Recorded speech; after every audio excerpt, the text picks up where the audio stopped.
House resumes and debate continues, but I just wanted to just say something shortly there.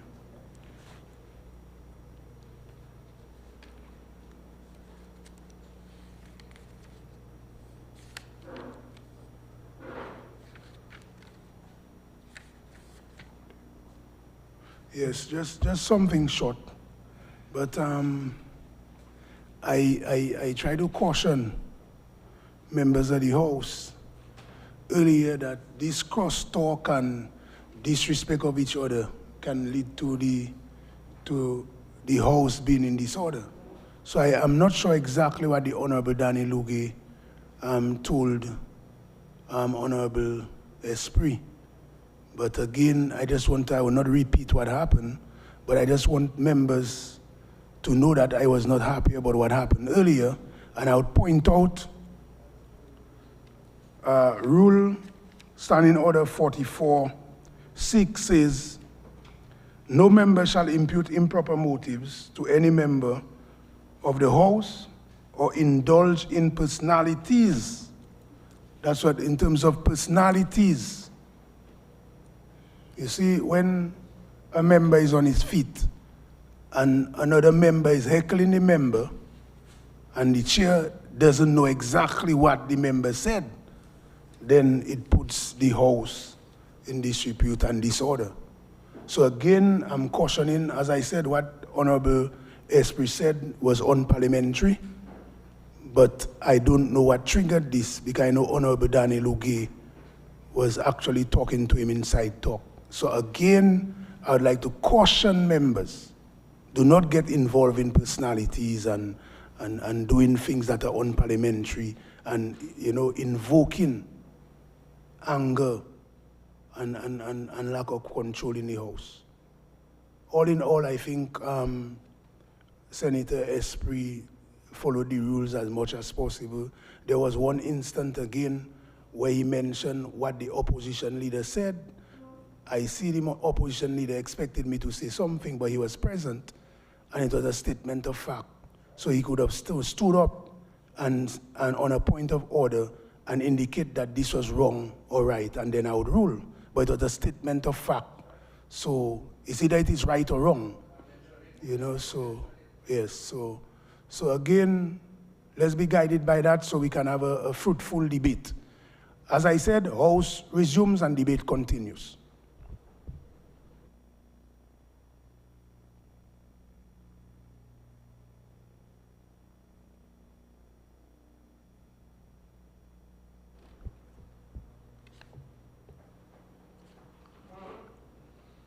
Mr. Speaker, I just asked for permission to exchange my seat. Yes. Because of... Yes, permission is granted, and I recognize Lady Catherine Daniel, parliamentary representative for the Dominica constituency. Proceed.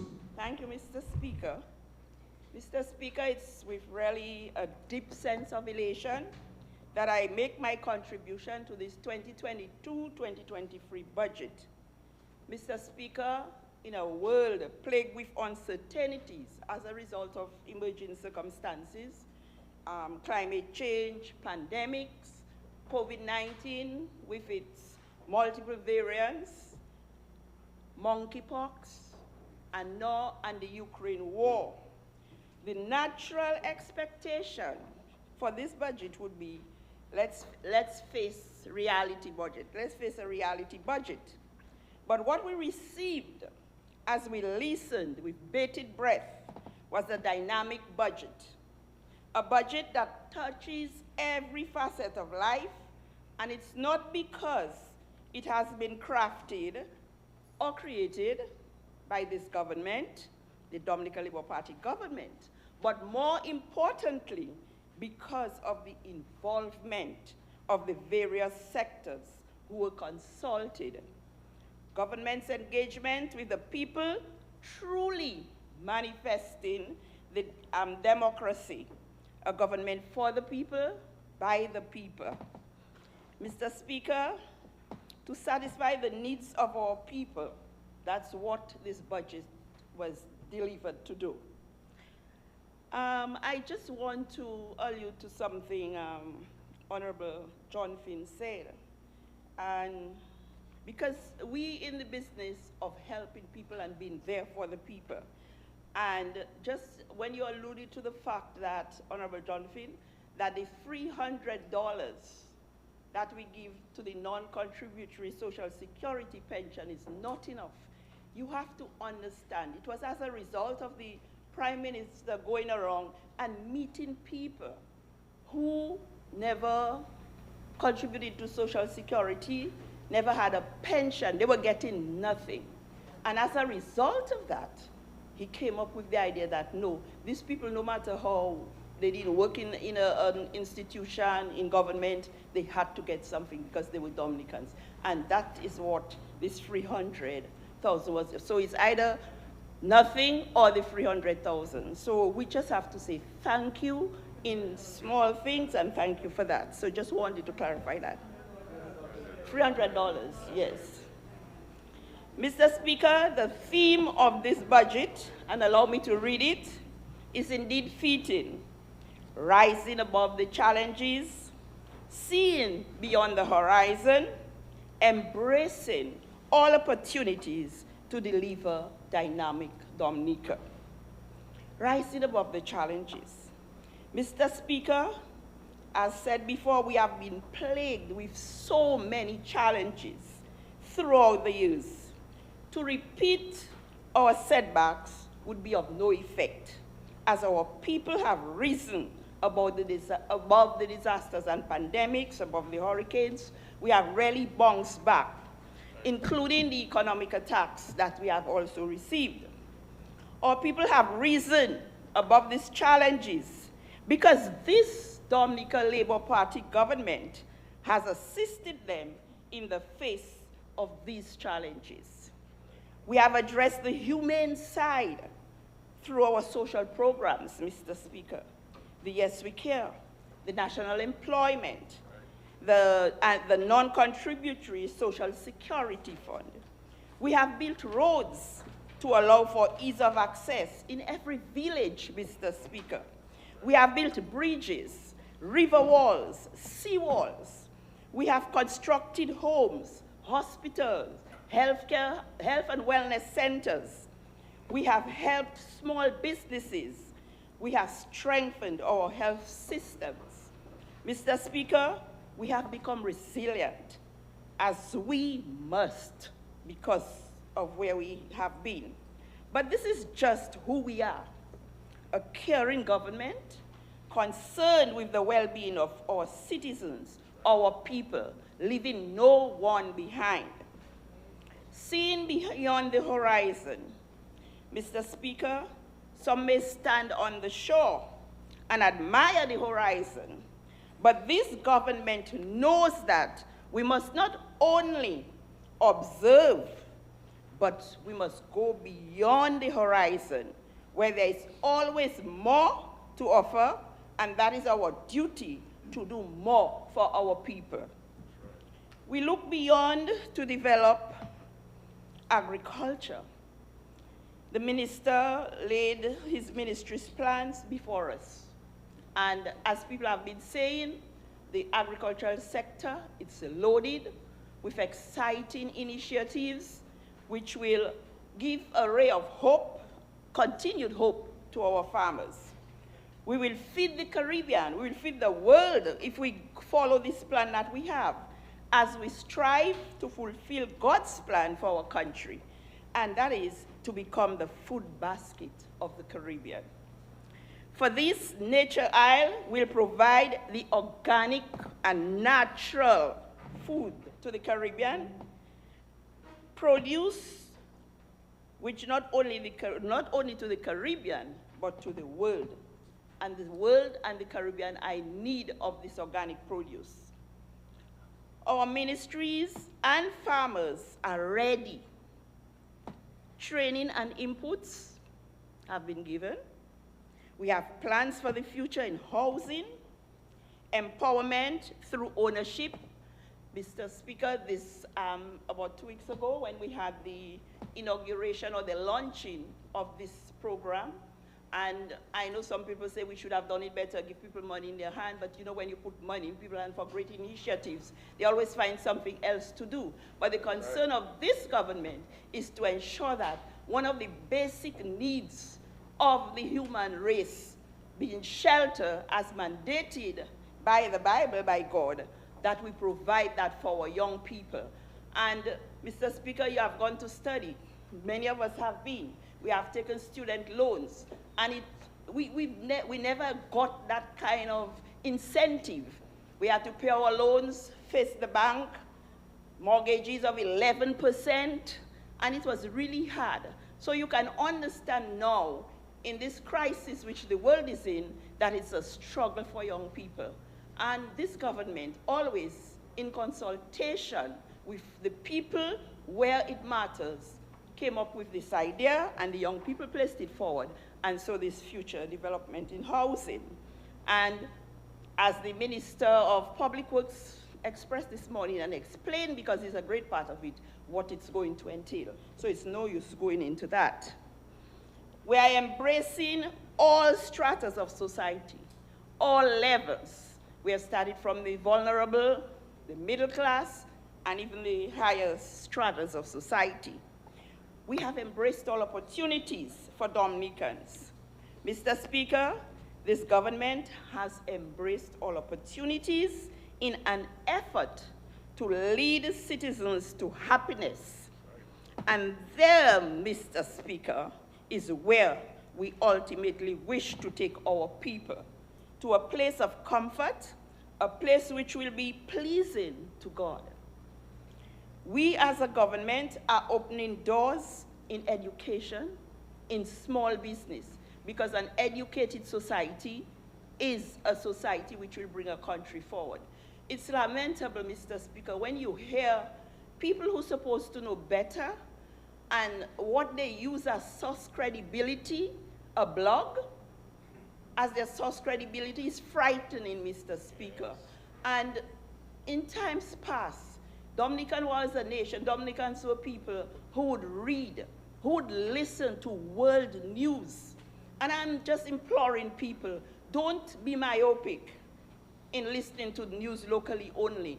Check the world news and see what is happening so that you can make informed decisions about your life.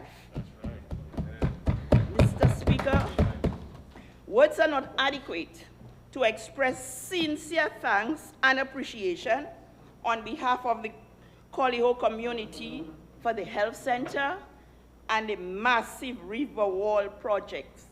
2 walls, 140 meters, 185 meters, costing in the region of over $3 million, Mr. Speaker. And this wall, Mr. Speaker, that's the Great Wall. It's completed. It was supposed to be completed in July. By the end of June, this wall was completed. And so, Mr. Speaker, the Coliho people are very, very appreciative and thankful. And that's just the first phase of the river wall. So I just want to tell my people, rest assured, the most dangerous phase has been completed, and the rest will come. The people can now sleep. Mr. Speaker, do you understand or realize every time it rains, the people were frightened. They were scared. Mr. Speaker, some of them would go to bed, they'll get kokma. Kokma is nightmares. Yeah, nightmares, Mr. Speaker. You know, Mr. Speaker, have you ever been in a dream? Yes. Have you ever been in a dream and you're dreaming that someone is running after you to do something to you and you cannot get up and think? So these people were dreaming about the river, coming, taking their houses, and so that's where the kokma thing came in, the nightmares came in, Mr. Speaker. But now, Mr. Speaker, I can rest in my bed because they won't call me, and they can rest in peace in their beds. Mr. Speaker, and the hurricane season, we have started the hurricane season. But I just, in spite of the fact that we have been protected by this wall, hurricanes can cause other damages. So I'm just praying and hoping that God will be merciful to us, because sometimes God punishes a nation because of what we do in the nation. So I hope God will be merciful to us and spare us from all disasters to come. Mr. Speaker, from the people of Dublin, a hearty, hearty thank you. The Dublin Bridge, Mr. Speaker. A $1.3 million project. Mr. Speaker, I was sick because we were supposed to complete that bridge. But there's a saying, good things come to those who wait.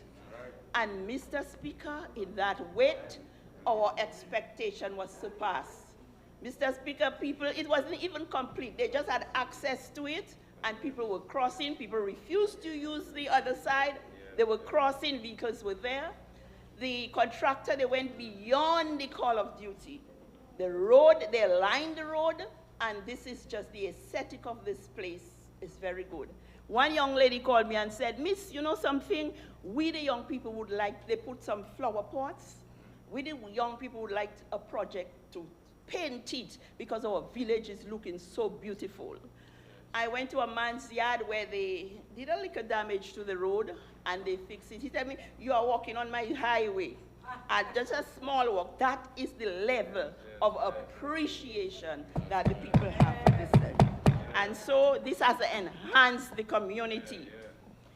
It has also facilitated the ease of travel for pedestrians and motorists accessing the village. You know, I had people from Biosh, Mr. Speaker, just go in there just to drive over the bridge. Just to drive over, drive in and drive out, just that. Mr. Speaker, the rehabilitation of the road with proper drainage is a sight to behold. That's in Dublin also. All this was not part of the bridge. These are extras. And so they have the drainage, so the people who were kind of frightened when the river would come and it would flow into the, go down into the village, now they have proper drainage. And it's a sight to behold, Mr. Speaker. Those people, they worked hard on the structures. And I want to say, Mr. Speaker, the Minister of Public Works and his PS, Mr. Roland Royer, may God bless you guys. Mr. Speaker, these are people you need when things are not working and it's under their ministry. The assurance. They walk with you, they talk with you, they tell you what's happening at every stage. So you are comforted and you can pass on that comfort to your people. So to the Minister, Cassani-Laville, Honorable Cassani-Laville, and to Mr. Roland Royer, words are not sufficient to say thank you. As I said before, it took a while, but the wait was worth it. Thanks to the people of Dublin for their patience and understanding and encouragement. As a representative of the Collier constituency, a voice for the people in Parliament, I must say we welcome the initiatives whereby direct and indirect benefits will accrue. We are thankful for the $500,000 allocated for the rehabilitation of fisheries facilities under the Ministry of Blue and Green Economy. I have to specifically thank Honorable Gregory Riviere because he was acting minister and one of his first duty was to come down to the communities of Biosh and Dublin to meet with the fisher folk. We had meetings with them, they had their complaints, and he assured them that when he goes back, he will look after their interests. And today, when I see in the budget this $500,000 allocation for the rehabilitation, and I've been assured that the Dublin fishing complex, the locker rooms, and the Biosh locker rooms, and the Dublin fishing complex landing site will be part of that, will receive from that initiative. Mr. Speaker, the Ministry of Blue and Green Economy, they have done a lot of work with the Dublin fisher folk. They have set up an ice machine, and you heard the importance of an ice machine to a fishing community. So all this is happening in this small community. Mr. Speaker, we are a small community. We do not need so much, but we need. And so we have to be thankful. Give thanks in small things, and greater things will come. That's how we principle. Under the Ministry of Sports, I have been reliably informed that consideration has been given to the Collio playing field under the allocation for the rehabilitation and restoration of playing fields. And Mr. Speaker, I'm again waiting with a bated breath to see it happen. The Parliament for Salisbury spoke about the type of, they have playing fields and the type of soil that's there in Salisbury, and one of our greatest problems in that area. We would have been completed with that because allocation had been made in how many budgets for the Collio playing field. But one of the setbacks, Mr. Speaker, is the availability of topsoil. And if the distance we were getting topsoil, to take it from that point to Collio and maybe to Salisbury, the astronomical cost, maybe that would have taken all the allocation and would have no playing field. So I'm just sending out that message to people here, to the people in public. If you all know of any topsoil that we can get near to this community, please call us, because the young people are in need of playing facilities, Mr. Speaker. We speak of a healthy nation, and one of the main contributors to health and wellness is being physically fit. Yes. The young people of Collio have been patiently waiting, and so this allocation is indeed a ray of hope, a ray of hope. And I know this Labour Party government, when they tell you they're going to do something, rest assured, Mr. Speaker, Rome was not built in a day, but Rome was built anyway. Right. And that is the principle of the Labour Party government. Mr. Speaker, water resources. The new water intake and all the storage tanks, all what we heard will be built from Capuchin to Salisbury, are beneficial to the people of Tubla, Bioche, and Collio. Mr. Speaker, very often, the people of Tubla and Bioche, they really experience a lot of water shortages. And at this stage, I'd just like to thank Mr. Etinoff, Mrs. James, because every time when the people would call me and say, we have no water since morning, and I make this call to these people, they go on it right away. And these are the type of people we need working in a system, people who work for their country regardless, that the country matters and the people matters. We are hoping that on completion of this project, from Capuchin to Salisbury, the water woes of the people of the Collio constituency will be over. And Mr. Speaker, housing. Housing, a must for all. An ongoing and necessary need, especially for the vulnerable among us. Mr. Speaker, these are the people who suffer the most. We are thankful for the 200,000 received for home repairs in Collio, for the Collio constituency, for rehabilitation. And Mr. Speaker, this was very welcoming. I would like to say, Mr. Speaker, but one of the things that I do not know what we can do, but when we employ contractors, when you bid to help these vulnerable people, please be considerate. It's not a loan they've taken in the bank, because they cannot afford a loan in the bank. They are being assisted. So please go into their consideration and do what is best for them. Because some of them, they have no one to help them except this government. And that is why this Labour Party government will remain in office. The leader of the opposition, Mr. Speaker, you know, sometimes you say things and they come to pass.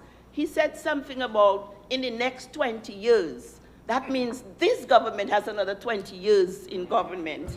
Mr. Leader of the Opposition, I don't know if you realize that's what you said. You gave us 20 years. And so this government, who really takes care of the vulnerable, who really takes care of all stratas of society, as I said, will remain there because their focus is caring for people. Mr. Speaker, I must say about Platma Pier. Mr. Speaker, Platma Pier remains a concern for many. All that, you know, there are some things we have to say it as it is. We are hoping, however, that the units, because we have 10 units and the downstairs, they're not done, these are 10 people, 10 families who can come in to live there and get up from the state that they're in. And we are hoping and praying that these units will be completed as we continue to provide safe housing for our people.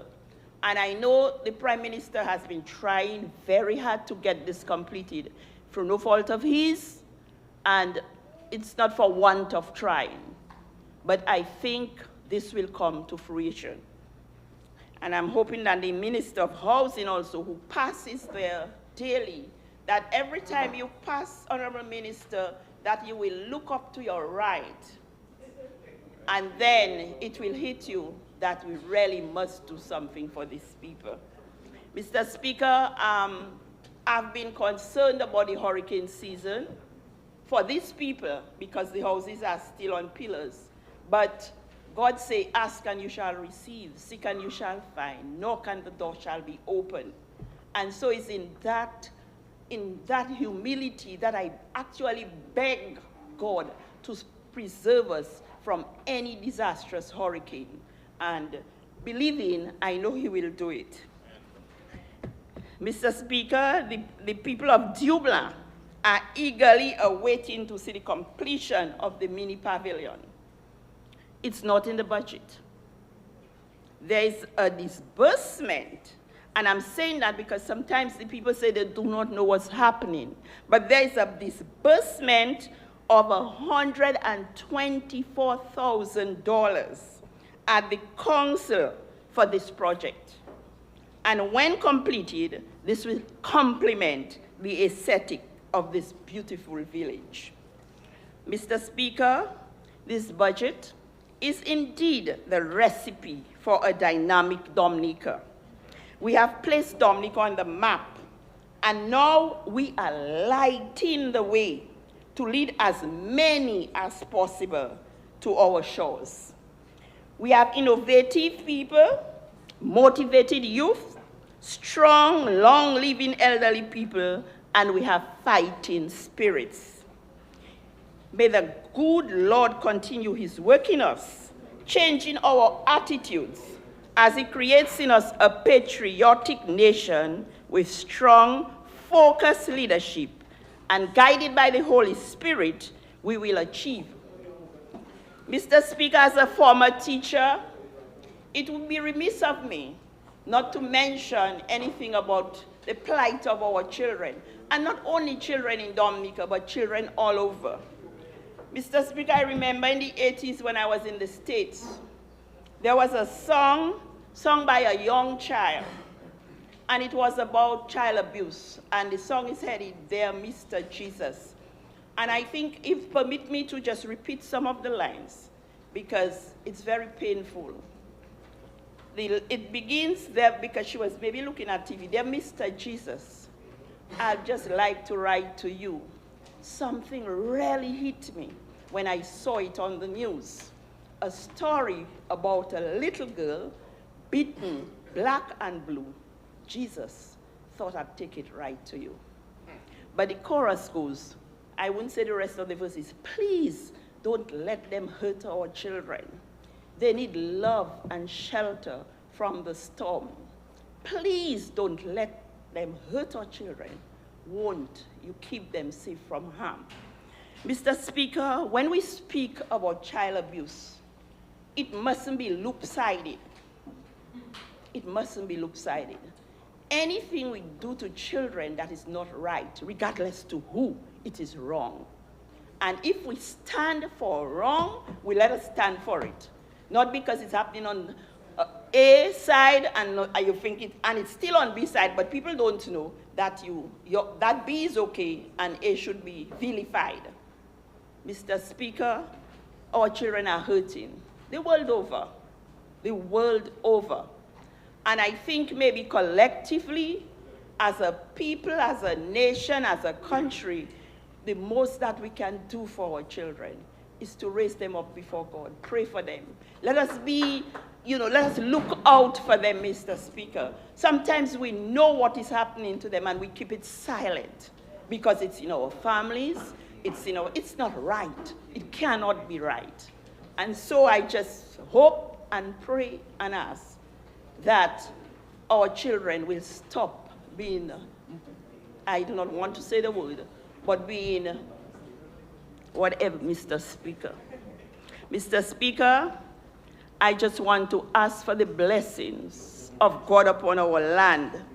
May God bless each one of us here. Each one of us. I hear a plea for unity, for peace. But there's a song, let there be peace on earth, and let it begin with me. Amen. Let us say what we intend to do. Not just say it in the house, but let's just mean it. Because that God above is not joking. Mr. Speaker, just one thing. I heard talk of guns before I close. Mr. Speaker, what we confess, we profess. 2 more minutes. I will finish in 2 minutes. What we confess, we profess.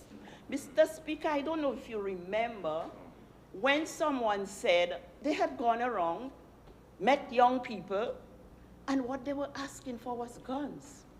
Yes. Mr. Speaker, if somebody come to me and ask me for ammunition, this person needs help.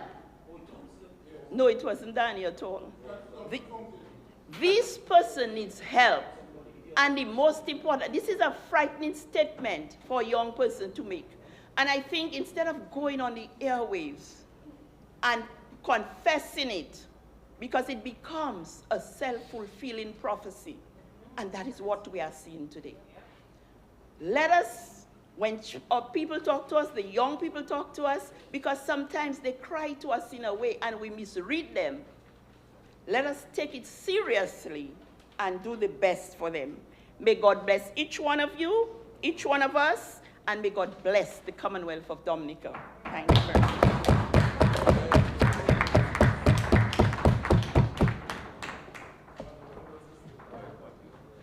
Yes, Senator Esprit. Mr. Speaker, if you'll permit me. Mr. Yes. Speaker, yes. A man is a man when he erred, and he agrees he erred. I want to publicly apologize to Danny Lugie, which I did privately already. Honorable Danny Lugie, for the words I uttered to him. I will not go into what he said to me privately and as on our side. Even if what he said to me, I still should not have said what I said. So I'm apologizing to the House, and I'm apologizing publicly to Danny Lugie, which I have apologized to him privately already. Thank you, Mr. Speaker.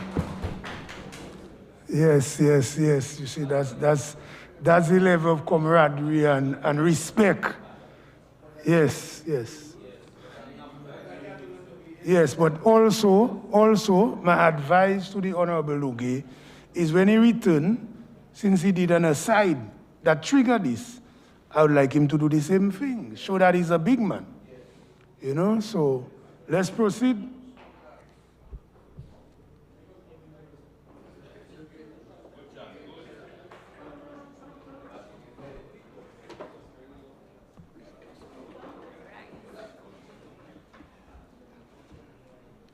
Yes, Honorable Frederick, we recognize you on your feet there. Thank you very much, Mr. Speaker. I stand in support of this year's budget as presented by the Honorable Prime Minister and the Minister of Finance. Mr. Speaker, allow me to commence my presentation with the words of an indigenous brother from Turtle Island called North America. A lone man, Isna La Wika, a Sioux Indian. And he said, I have seen that in any great undertaking, it is not enough for a man to depend simply upon himself.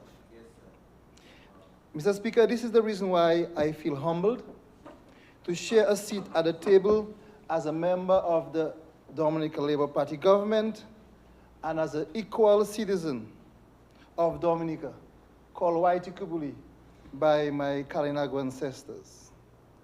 We have many things to be thankful for in this country, Mr. Speaker. Amongst them, our goals for the future. In this year's budget, the Salibé constituency will continue to benefit as usual. I would like to remind my constituents of the new measures or goodies or sweeteners as expressed by the PM. The removal of VAT on the goods on tools and potting soil, the continued grants for the first-time home builders and owners, the reduction in the vehicle licenses, and also the reduction of the VAT on electricity. I am really, really grateful to be part of a government that understands the need of our people and appreciate the socio-economic condition of our country. And Mr. Speaker, I want to publicly thank the people of the Salibé constituency, the people from Wakama all the way to Pegua, for the opportunity to serve them at this high office. Mr. Speaker, I must applaud the progress that our government is making on the international airport. Mr. Speaker, the aviation industry is an economic generator. It equates to jobs and income. There is an important link between an airport and a community's economic life. And so, Mr. Speaker, the emerging businesses in the Salibé constituency can depend on this important project for access to markets. We will have access to the world's air transportation systems. And so, Mr. Speaker, the airport will be important to all our hamlets across the Salibé constituency. This airport will also help retain and attract businesses to our community and thus provide jobs and economic prosperity for the area. With a safe, efficient air service, there will be an environment that allows both existing and new businesses to succeed, and Mr. Speaker, thus increase our tax base. There will be numerous jobs for the Salibé constituency. Even as we speak, Mr. Speaker, many folks are working at the Douglas Charles Airport in the landscaping and maintenance, in security, and also in ground handling. These and others will be employed at the new airport. I therefore urge my folks to prepare for this major infrastructural development. Mr. Speaker, this government is also modernizing traditional crops. We recognize the importance of smallholder farming systems for present and future food security and sovereignty.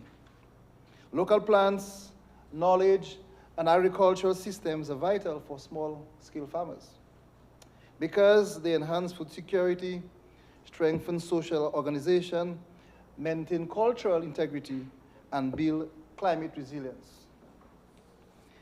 Mr. Speaker, such systems are under threat from changing lifestyles and eating habits. The value of traditional crops is rooted or is noted for their high nutritional value, hardiness, good yields, and resilience. Traditional crops were also considered to save farmers money and to promote self-sufficiency.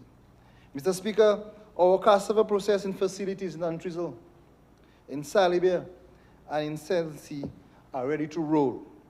I therefore salute at this time the work done by the Ministry of Agriculture, and also salute the work of Josephine Gage in Antrizal, of Daniel and Ezranita Frederick in Salibé, and Anik and Foster in Sensi, who are operators of these establishments.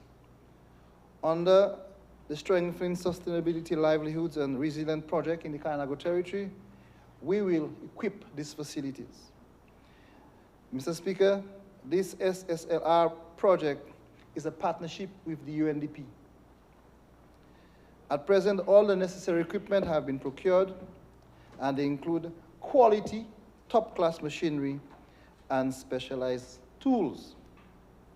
Mr. Speaker, we are also benefiting from the rehabilitation of our fisheries complexes.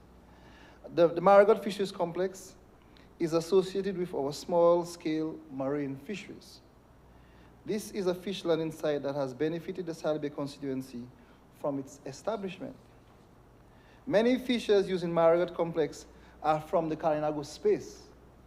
I believe 8 out of 10 fishers in that space are from the Kalinago space. I speak about folks like Mr. B, Mr. Burton, Gustav, Tyson, Shannon, Fabian, Steve, and many other fishers. And so, Mr. Speaker, this area provides a location for a first point of sale for fish products and provide a space where fishers can leave the boats and obtain supplies such as food, fuel, and ice. So, Mr. Speaker, we are indeed happy for the continued support of the Japanese government. Mr. Speaker, continued investments in community-based tourism will bridge the social and economic gap of the rural communities and hamlets in the Sally Bay constituency. It is suitable for those of us seeking to generate additional income, daily economic activities utilizing the cultural, natural, and local resources in our constituencies. And so, Mr. Speaker, community-based tourism allows the residents of the Kalinago space, Atkinson and Twizzle, the opportunity to become tour guides and provide services to visitors. It also provides us with opportunity to play a role in generating movement in the elements of production and the exchange of goods and services. We will be able to identify opportunities within tourism and participate fully in the industry. Mr. Speaker, this is because we can develop activities where we are involved in the design and implementation of our own tourism products. Mr. Speaker, we will participate in order to contribute to our own economic growth. Mr. Speaker, I already have a proposal from Atkinson to develop a boardwalk along the bus stop area in a little space called Day 2, Gagan. We will also do some work on a facility down on the Entrisle Beach, the only Sunday beach in my constituency. And there's always an August Monday lime, Mr. Speaker. Just saying this for the public record. There's always an August lime in Entrisle Beach. And our annual Sewinal Festival, which has been hampered by the COVID-19, in December, will also benefit from allocations under the community tourism piece. And of course, Mr. Speaker, our age-old Kalinago Week. Mr. Speaker, our government will support our young folks in agriculture. We understand that agriculture has a positive impact on our country. And so, Mr. Speaker, we are making agriculture attractive to young people. And so farmers regularly confront issues such as climate change, pests, invasive species, outdated farming practices, and limited access to technology. Mr. Speaker, all of these hinder productivity and, I dare say, income generation. And so, Mr. Speaker, we are breaking the generational disinterest in farming. Mr. Speaker, we're encouraging young people to view agriculture as a stable livelihood and to help develop our rural communities. With government support to innovate and overcome barriers, the young people of the Sally Bay space can now repair our food systems, provide food security and employment, and secure a sustainable and promising future. With training and financial support, the youth will turn subsistence farming into profitable businesses. Mr. Speaker, agriculture will always be there. Agriculture can be a job for the future as long as we think creatively. And so, Mr. Speaker, I want to salute a few young farmers within the Kalinago space, within the Salbe constituency, folks like Jason Jones, Caretta Valmond, Raji Frederick, Norbert Coffey, and many other young folks who are taking, as we say it locally, agriculture to the next level. And so the history of the Kalinago territory is being rewritten, where we will stop speaking of the community as being one of only subsistence farming of farmers and artisans, but one which will have modern farmers who can gain livelihoods that will support them into the future. Mr. Speaker, the long-awaited Sineku School will commence this financial year, and I really want to thank the parents for their patience. They know they have a champion in their corner. One of my first order of business, Mr. Speaker, was to build a proper courthouse after it was destroyed by Hurricane Maria. I worked with the PTA at the time and to engage the relevant authorities from the Ministry of Education. And in this regard, I really want to thank my comrade and Kalinago's sister, Honorable Alfred, for her support in this movement. Mr. Speaker, Salibia is also benefiting this year from the Basic Needs Trust Fund. Mr. Speaker, the purpose of the BNTF is to improve the standard of living of people, basically. And so in the Salibia constituency, we will do a project under the access component. And there will be the construction of a road. Mr. Speaker, this is the Pontopi Road. What is wonderful about this project, Mr. Speaker, is that this road is half within the Kalinago space and halfway into the Antrizal area. So it's really and truly a real constituency project. Mr. Speaker, I visited the area with both councils, the Kalinago Council and the Atkinson Village Council, and also the BNT officials. And so what we will do, we will build a traditional link road and enhance it. We will provide access to farmlands. And also, Mr. Speaker, we'll open up a new area for residents. And so we are working to bring power to that area also, Mr. Speaker. And so I really want to thank the patience of Edith Antoine Sheshe from the Pontopi area and her family for the patience as we work on this project.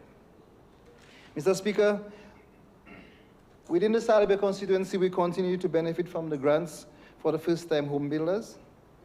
And of course, there are individuals who are 40 years and under, and all have annual income less than $100,000. And so, Mr. Speaker, this support was provided in the form of grant vouchers to a maximum of $10,000 per approved applicant. And these were placed mainly towards the purchase of building materials, payment of labor, and, Mr. Speaker, construction costs. Mr. Speaker, I would like to briefly head off on the international scene. I represented Dominica at the COP26 in Scotland last year.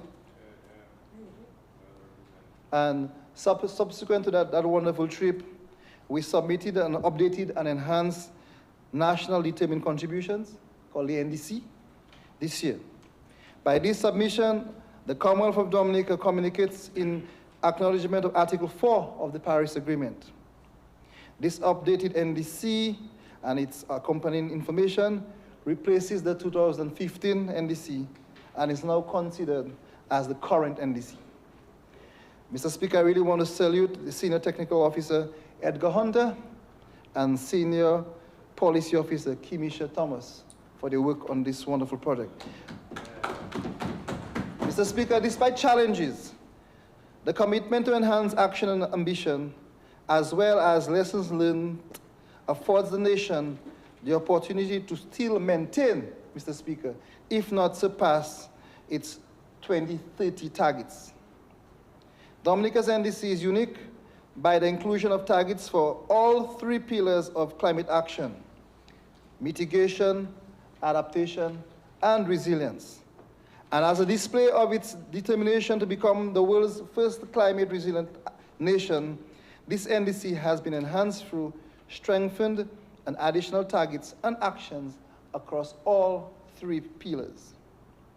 Mitigation, adaptation, and resilience represents these 3 overarching pillars in the national global responses to climate change. And for our knowledge and for the information to the public, mitigation refers to human interventions to reduce the sources of the sinks of greenhouse gases, and thereby slowing the rate of global warming.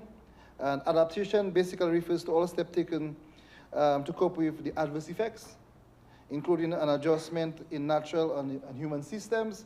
And resilience basically refers to the ability of a system or a community or society like ours exposed to hazards to resist, absorb, adapt, and recover from the effects of a hazard in a timely and efficient manner.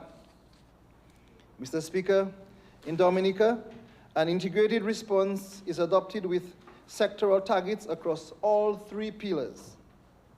The plans of action and commitments outlined under the mitigation, adaptation, and resilience components towards achieving of the Paris Agreement also support achievements of goals under all other international frameworks and agreements. Back home, Mr. Speaker, there's a housing boom in the Salve constituency, more specifically in the Kainago space. And so the Kainago continue to benefit tremendously from the HRP, or the Housing Recovery Project. And Mr. Speaker, we have to be reminded, or we have to remind the listeners that it was designed by this government to replace destroyed houses. Also, it was crafted to build resilience in the housing sector. That is our HRP. And Mr. Speaker, the Ministry of Housing and Lands continues to manage this project. The unit continues to coordinate activities and technical services. And Mr. Speaker, it is financed by the World Bank. And I found out from my research through a $30 million grant and a US $10 million credit facility. Mr. Speaker, I really want to send off commendations to the World Bank. It was the first multilateral development bank to introduce what we call an IPP, which is an indigenous peoples policy. And so in Dominica, the project takes into consideration the social, cultural, demographical, and political characteristics within the indigenous community, like the Kainago territory. And so, for example, Mr. Speaker, in executing the IPP, the project implementation unit hosted workshops for all contractors within the Kainago space to increase their capacity. The workshops were designed to build capacity on resilient construction techniques and safeguard requirements. Mr. Speaker, there are presently many Kainago contractors on the project. I salute Timor Free Africa, Charles Peters, Patrick St. James, Kevin Benjamin, Fordius Daru, Hins Vivi, Hewlett Lucien, F.L. Burt Valmont, Jumadin Frederick, Matthias Valmont, Ismail John, Hayden Charles, Elvis Williams, Patton Francis, and all their teams. Very, very excited for those folks. And so, Mr. Speaker, not only the HRP, we're continuing to construct 50 homes funded by the European Union to the tune of $10.6 million. Mr. Speaker, the homes are distributed in 5 lots. The lot in Concord, 6 homes, is 50% complete. We will be ready by September. The lot of 8 homes in Baraka, 95% complete. I was told it will be ready. These homes will be ready next week. And the homes, 12 homes in Sineku, are 50% complete, and also expected to finish off in September. So, Mr. Speaker, I'm very, very excited about these developments within the housing sector in the Kainago space. Mr. Speaker, the Kalinago heritage is now a tourism pillar.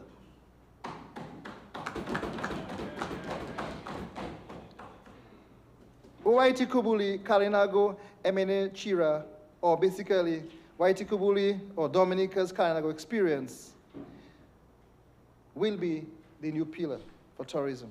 And so, Mr. Speaker, there will be new tours and experiences in the Kalinago space. Because, Mr. Speaker, there are many features in the Kalinago space which will be part of comprehensive tours. And we'll highlight, for example, the War Memorial, 1930 War Memorial, the Pap Pool or Charles Warner Pool, Bassetoti, Centipede Trail, Isulukati Waterfall, Horseback Ridge, and segment 6 of the National Trail, and the German Cemetery, amongst others. So, Mr. Speaker, I'm very, very excited about this. And of course, Mr. Speaker, these tours will be interactive, but also include modern technology, QRs, barcode sort of machine readable information type information for interacting, and also the recorded and the pre-guided tours, art, storytelling, and dance. All of these will be an integral part of the Kalinago pillar. Mr. Speaker, at the ministry level, the work of the Forestry, Wildlife and Parks Division continue. We continue rehabilitating the national trails, national parks, the ecotourism sites, continue our reforestation project, and also producing plants at our various nurseries across the island. Mr. Speaker, we have contracted a local company to do an audit of the WNT, the National Trail, and they will also provide designs and also provide supervision for the works on rehabilitating the entire National Trail, all of the segments. And Mr. Speaker, we are working in collaboration with the ministry responsible for green economy, and this project is funded by the World Bank, and I really want to salute the leadership there by Honorable Grant in having that wonderful project coming to fruition. Mr. Speaker, we continue also to allocate funds in this budget for specialized constituency projects. We're talking about roads, drainage, medical assistance. So all of this will happen within this budget. It's a substantive amount of money that will be used for constituency empowerment, managed at the ministry.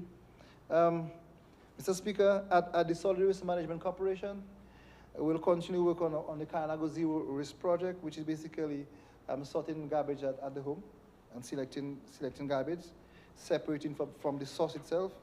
And so to date, we have provided garbage bins to homes across the Kalinago space, the business places, to ensure that we are able to manage the garbage within the Kalinago space. I really thank the leadership of Florian Mitchell, the manager at Solid Waste Management, and also the support given by the OECS Remit project. I'm very excited about this, Mr. Speaker. And so in this budget also, Mr. Speaker, we have committed to invest to improve the community waste improvement across the country, management. And so I really want to, again, salute the staff at the corporation for their leadership. Mr. Speaker, we are continuing to finance in this financial year the NEP, the National Employment Program. And I want to remind us that the NEP is aimed at creating a hands-on experience for young people.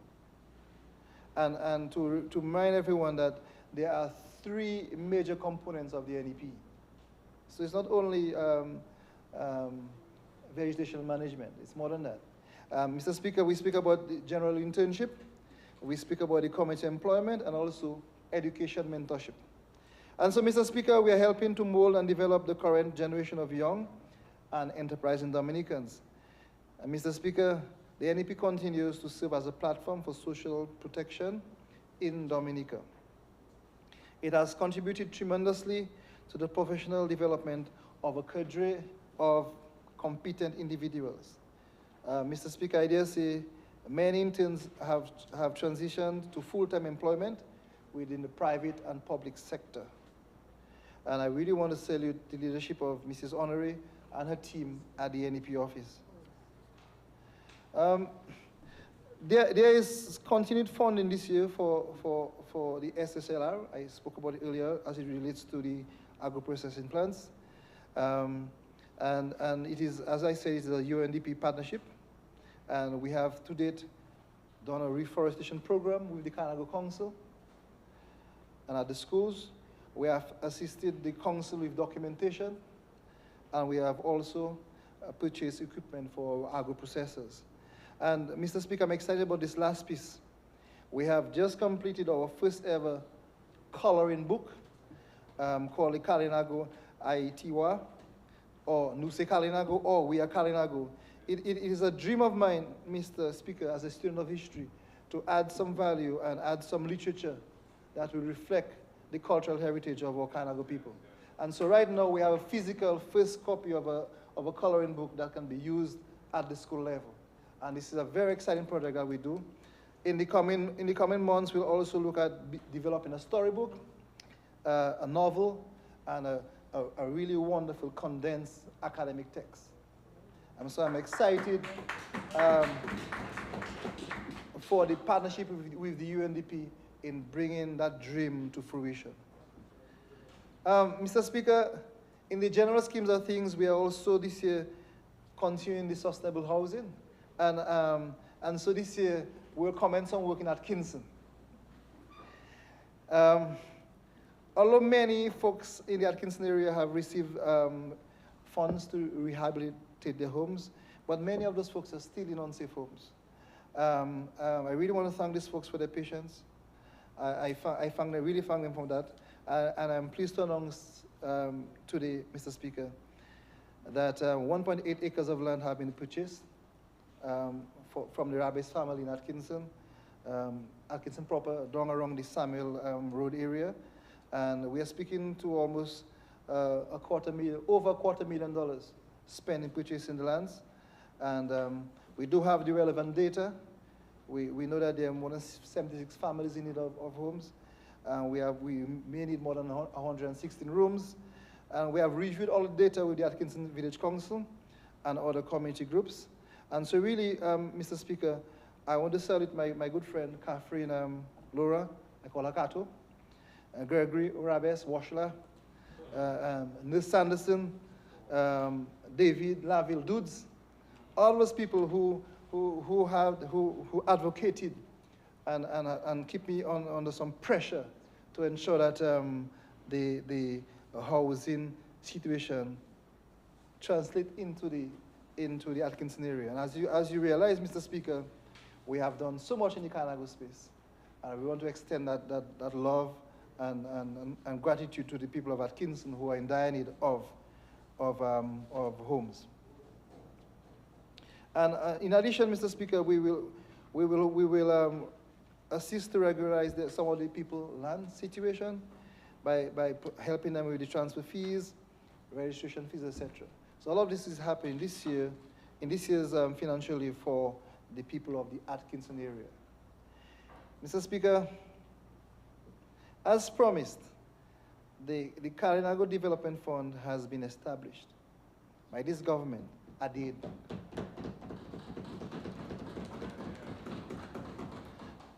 Mr. Speaker,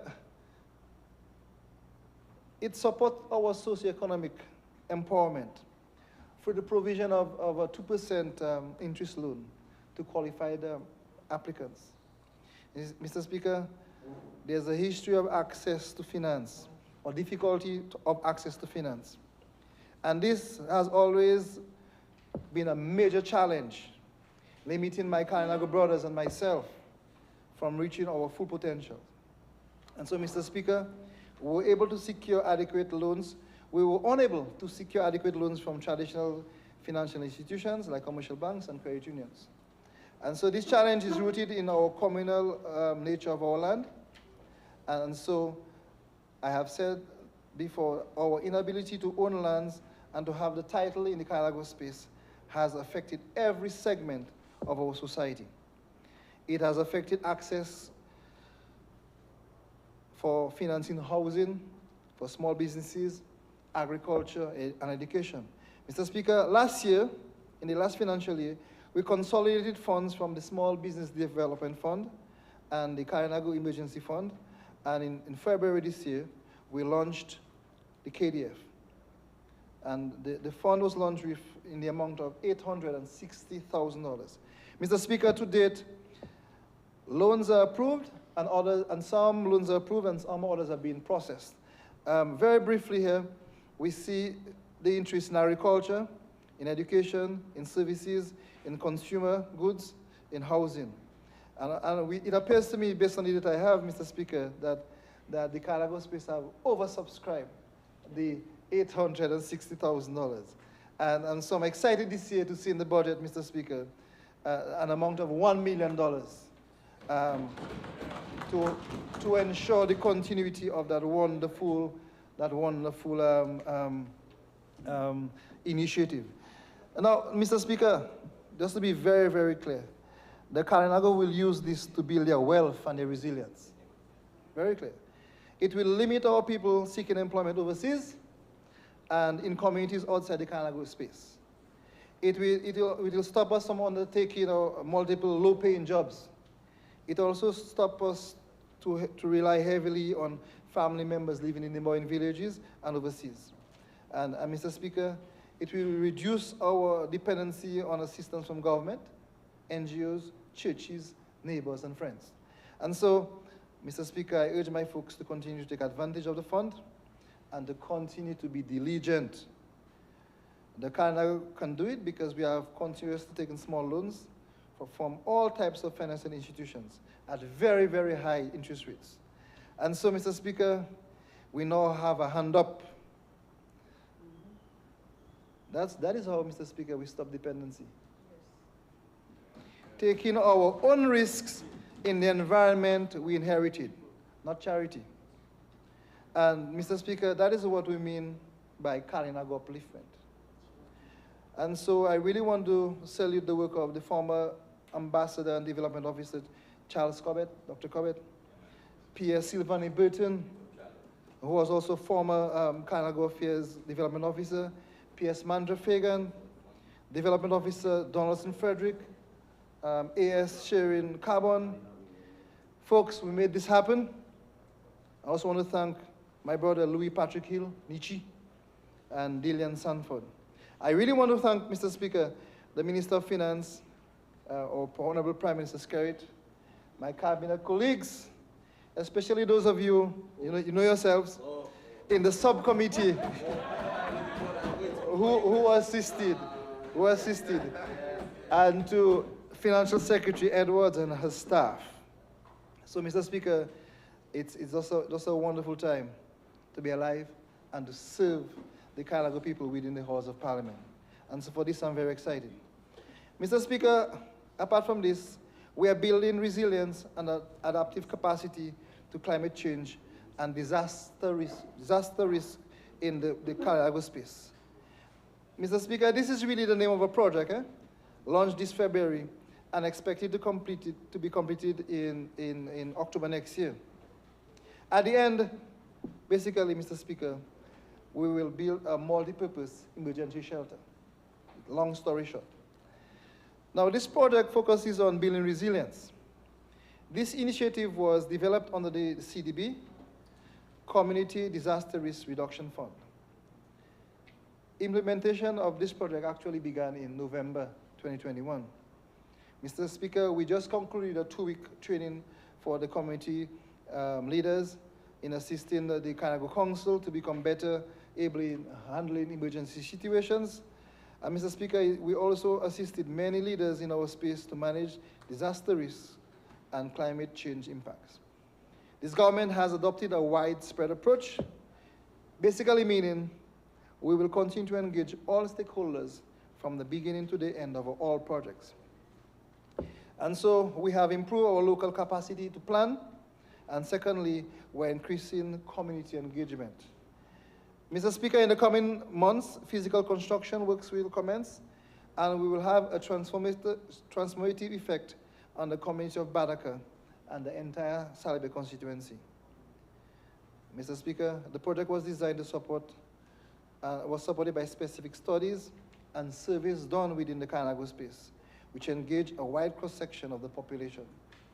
Some of the activities under this project will be the provision of equipment, supplies for the emergency shelter, along with training in shelter management, 25 more minutes. disaster risk management, and initial damage assessment, as well as training and maintenance.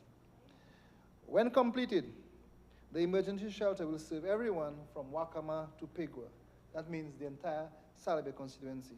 Mr. Speaker, I commend the work of the project management team, Ashton Greno, Giselle Francis, Decelia Mingo, and Carnago Affairs Development Officer Donaldson Frederick, and Ubutu Lorenzo Sanford and his council. The work even went beyond the scope of the project, Mr. Speaker. Participants assisted in fixing the kitchen at the Isulukati Special Needs School and also giving the building a facelift. We have partners in the Rotary and in the CDB.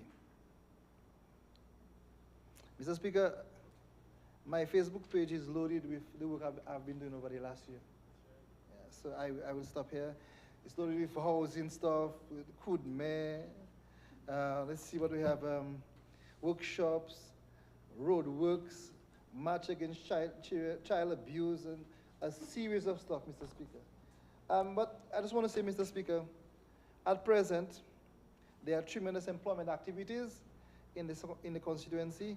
All able-bodied and willing folks are engaged in construction works and road works and under the NEP.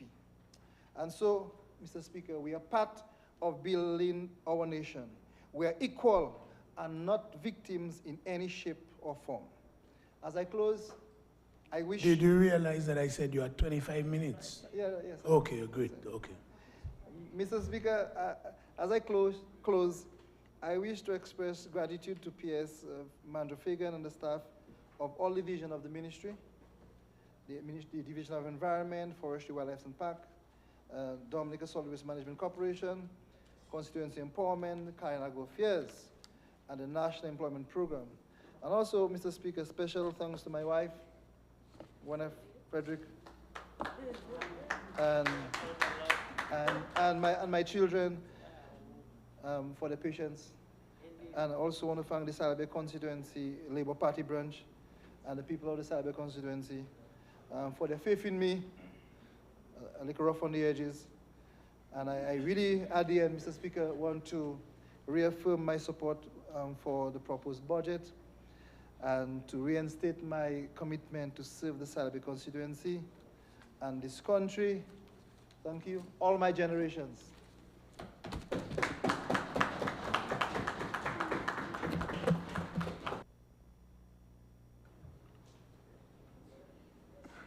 Your mic.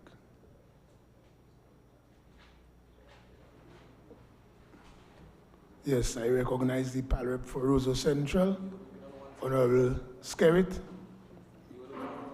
or Popon Skerritt.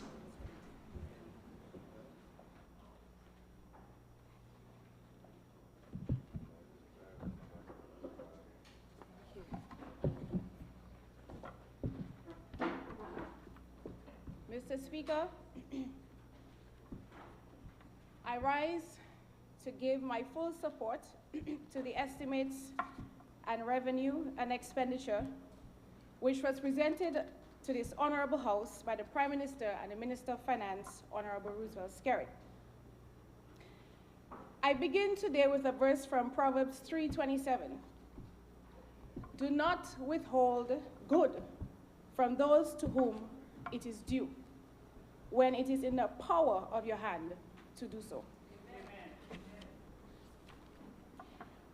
Mr. Speaker, this budget stayed true to our objectives as a government to respond to the needs of our people by outlining bold programs and platforms for investment to empower our citizens and to help them reach their fullest potential. But we are also a responsible, prudent government, and this year's budget, like every other budget, has reflected these two guiding principles. This is a budget founded on the aspirations of Dominican citizens who possess the drive, the will, and the determination to succeed despite the various challenges plaguing our global community.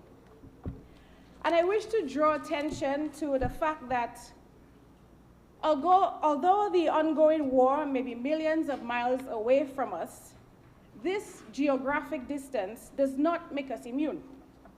A war involving a country which is one of the world's major producers of oil and wheat will undoubtedly have adverse effects on the region and right here in Dominica.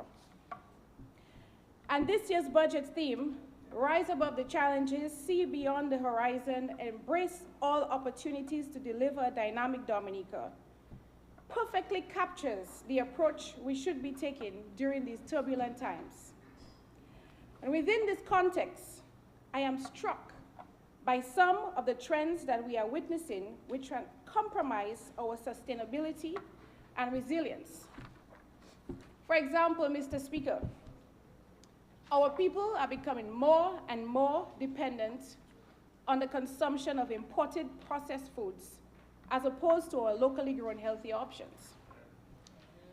This is why I welcome the focus of this year's budget on plans and strategies aimed at strengthening food security, agriculture, and agro-processing. Food security should not only be the concern of the government. This government is proposing that agriculture should be everybody's business. We must, therefore, develop a mindset which encourages the purchase and the consumption of local products and produce. Mr. Speaker, let me tell you of my plans for Roseau Central in regards to this. Roseau being what it is only natural that you may ask, how am I planning to embark on an agricultural and an agro-processing program in the city? There's no land and the space is limited. And you would be correct, Mr. Speaker. The issue with Roseau, and any city as a matter of fact, is that prime land is always used for infrastructure. But this is not going to deter us. Because if the traditional way of farming is not possible, we now have to find unconventional ways. And in this day and age, there are quite a wide range of resources and tried and tested means of being unconventional in farming. These include vertical farming, rooftop farming, hydroponic farming, and other such creative methods. It is with this in mind that I have enlisted the assistance of the Chinese government to begin training my constituents of Roseau Central these methods of fruit production, and I want to thank the Chinese ambassador for his favorable support. Mr. Speaker, these advanced farming techniques from the Chinese agriculturalists will surely open up new business opportunities for my people of Roseau Central. I have already purchased a quantity of wall-mounted planter bags, indoor vertical greening containers, potato grow bags, which were specifically designed for urban farming. Mr. Speaker, you're a Roseau man. Imagine you're walking through the footpaths in Roseau. There are lots of footpaths that lead to houses and different areas that you can't really see from the road. Imagine you're walking through this and your side walls are lined with herbs and teas and the potato bags, carrots, even flowers, Mr. Speaker. A year from now, if you stand, when I look down from the top floor of the financial center, a year from now, when I look down and I see all the concrete roofs that this government has already built, you will see, Mr. Speaker, vertical farming, you will see rooftop farming of high-value crops at optimum capacity, because that is what we will be pushing in Roseau Central. So, Mr. Speaker, no longer will people from the countryside cut style on us in Roseau, because we can be farmers too. We in that. But seriously speaking, there is an illusion in the minds of many that Roseau Central does not have farmers. While we may not have farmlands in the city, I can say to you we have several farmers who reside in the city and they farm in the rural communities. And as a matter of fact, I intend to set up a Farmers and Fishers Association so collectively we can make representation to the Minister of Agriculture and Fisheries. Additionally, I will engage our city dwellers, those who have access to spaces which can be transformed into an agri-hood to produce good food, which is critical for improving the health and the independence of city populace, as well as the overall look and the ambience of Roseau. Mr. Speaker, it's true in the past I have spoken many times about creating urban gardens on the abandoned lots. But despite much effort on my part, I have not been as successful as anticipated. And this is due to the fact that there is a lack of collaboration or lackluster view of this initiative from many property owners in Roseau. The problem is our city has way too many abandoned lots. It is filled with derelict buildings, it's harboring pests, it is accumulating debris, it is harmful to our health, it is harmful to our environment. A lot of these lots and homes, there are fire hazards. Many of them are actually gone up in flames already. And just imagine if we could transform these places into hanging gardens, seed beds, trellis vine crops, such as cucumbers and squash, cantaloupe, string beans. Can you see my vision? Yes, yes, yes. And so this is why I am in full support of the tax which is placed on the abandoned properties in Roseau Central. However, Mr. Speaker, I have already advocated with the Minister of Finance for a tax exemption for those property owners who would allow for the use of their properties for flower gardens, parklets, and the like on their property. And he has already indicated that this is considered in the implementation of the abandoned property tax. And so, Mr. Speaker, I'm appealing to all those who have abandoned lots in the city who are willing to partner with me in urban gardening, green spaces, and flower oases. Reach out to me. We can work together and transform the look of the city. We can give an instant facelift. This is also an opportunity to empower our youth who are interested in getting involved. They will be actively contributing to the upliftment and the progress of their own community. Let me also note, Mr. Speaker, very soon, I too will be utilizing the rooftop space at the City Breeze Apartments for just this type of urban farming, as I believe in practicing what I preach. There, we will embark on vertical farming techniques, as well as emphasis will be placed on horticulture. There's one apartment building, Mr. Speaker, you would swear the top roof was built for flowers to grow.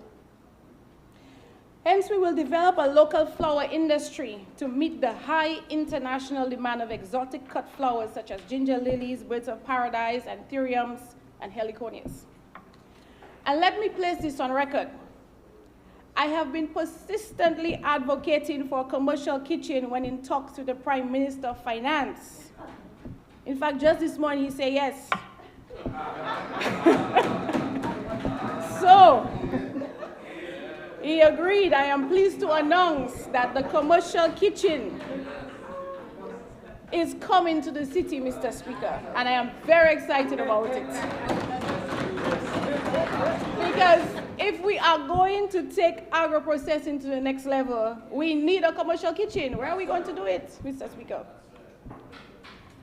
We have already identified a prime location from which many culinary visions and endeavors can be guided and launched.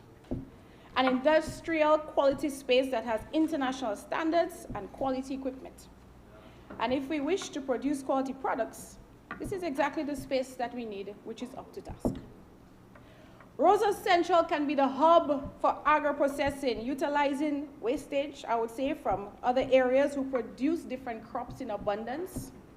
Our food processing will convert fruits and vegetables into jams and jellies, juices, sauces. Food kitchens can be places where we can prep meals for the for the needy, the homeless, the homebound, the elderly, which we actually already have going on, but we need to expand.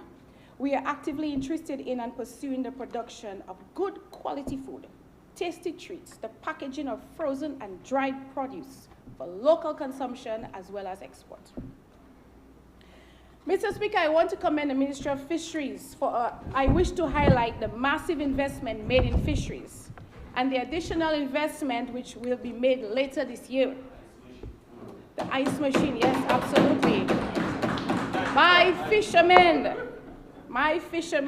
like Julie John Baptist and Brian Dow, we are very excited about our ice machine in Rosa Central. That's right. And I am happy that the Rosa Fishery Complex is continuing to be repaired and will be in much use for our fisher folk.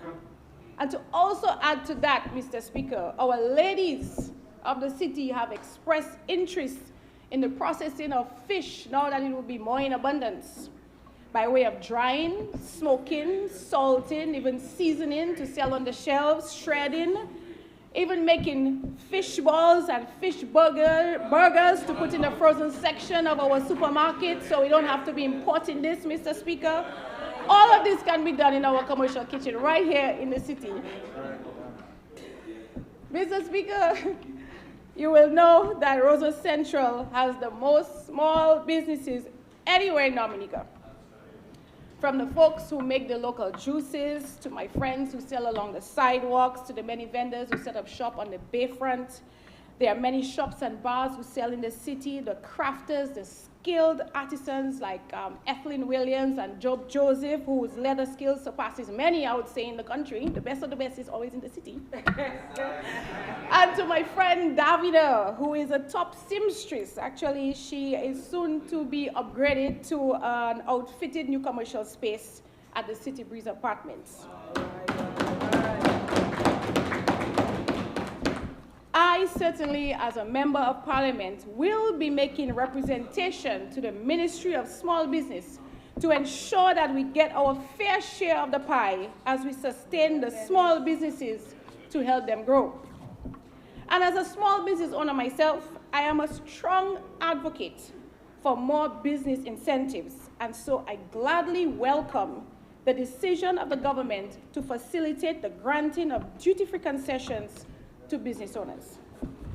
And let me just assure my Rosa Central entrepreneurs, count on me to make very strong representation because this program is run from the Office of the Prime Minister. So I want to ensure that all of you will take full advantage of this business boost. In fact, some of you have already reached out to me, and I just want you to consider it done. Mr. Speaker, earlier this year, we saw the completion of 51 apartment units at the Upper Riverbank, City Breeze Apartments, which were allocated to deserving families. But let us take a step back to truly appreciate the stellar efforts made to bring these high-quality, resilient homes to the people of Rosa Central. This government, Mr. Speaker, continues to excel in the provision of safe, superior quality homes to the citizens of Dominica and to the City Breeze Apartments. This is a shining example of our commitment to the well-being of our people. At the City Breeze Complex, 9 commercial spaces have just been recently allocated and are currently being customized for individual businesses at various types. And let me say special thanks to MMC, who will be giving back to our community by providing assistance to set up these small businesses with modern store displays and attractive decor. There will be spaces for photography studio, a sewing shop, esports, which I will speak about a bit later, health and beauty, a convenience store, and much more. However, Mr. Speaker, there remains a big demand for housing in the city. Right now, Mr. Speaker, if you see my desk, you will see there's over 1,000 applications, high stack on my desk. With the demand far outstripping the availability, we are fast-tracking plans to build 2 additional apartment complexes in the Pound and the Riverbank area. I look forward to the commencement of these projects because at the top of my agenda is the comfort and the safety and the happiness of my constituents. Let me take this opportunity to commend the government's constituency-based program under which several private homes were refurbished and built in the city as well as outside of the city. It is important that I make special mention of Pastor Samuel Augustine, whose support is critical in these efforts. He is of tremendous help and support in our housing program in Roseau Central. Mr. Speaker, the Roseau Enhancement Project, particularly the rehabilitation of Great George Street, and I know that this remains a hot button topic for all of us.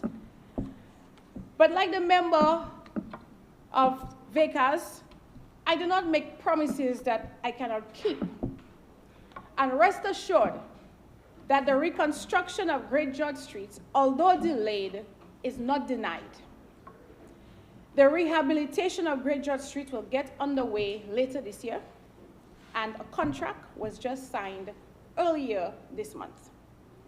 Likewise, procurement has already been done for the rehabilitation of the Virgin Lane sidewalks, and also, Mr. Speaker, the transformation of the Old Market Square, one of the many projects on my list, will also commence in this fiscal year. When complete, it will immediately uplift our city and bring a new spirit of entrepreneurship to the city.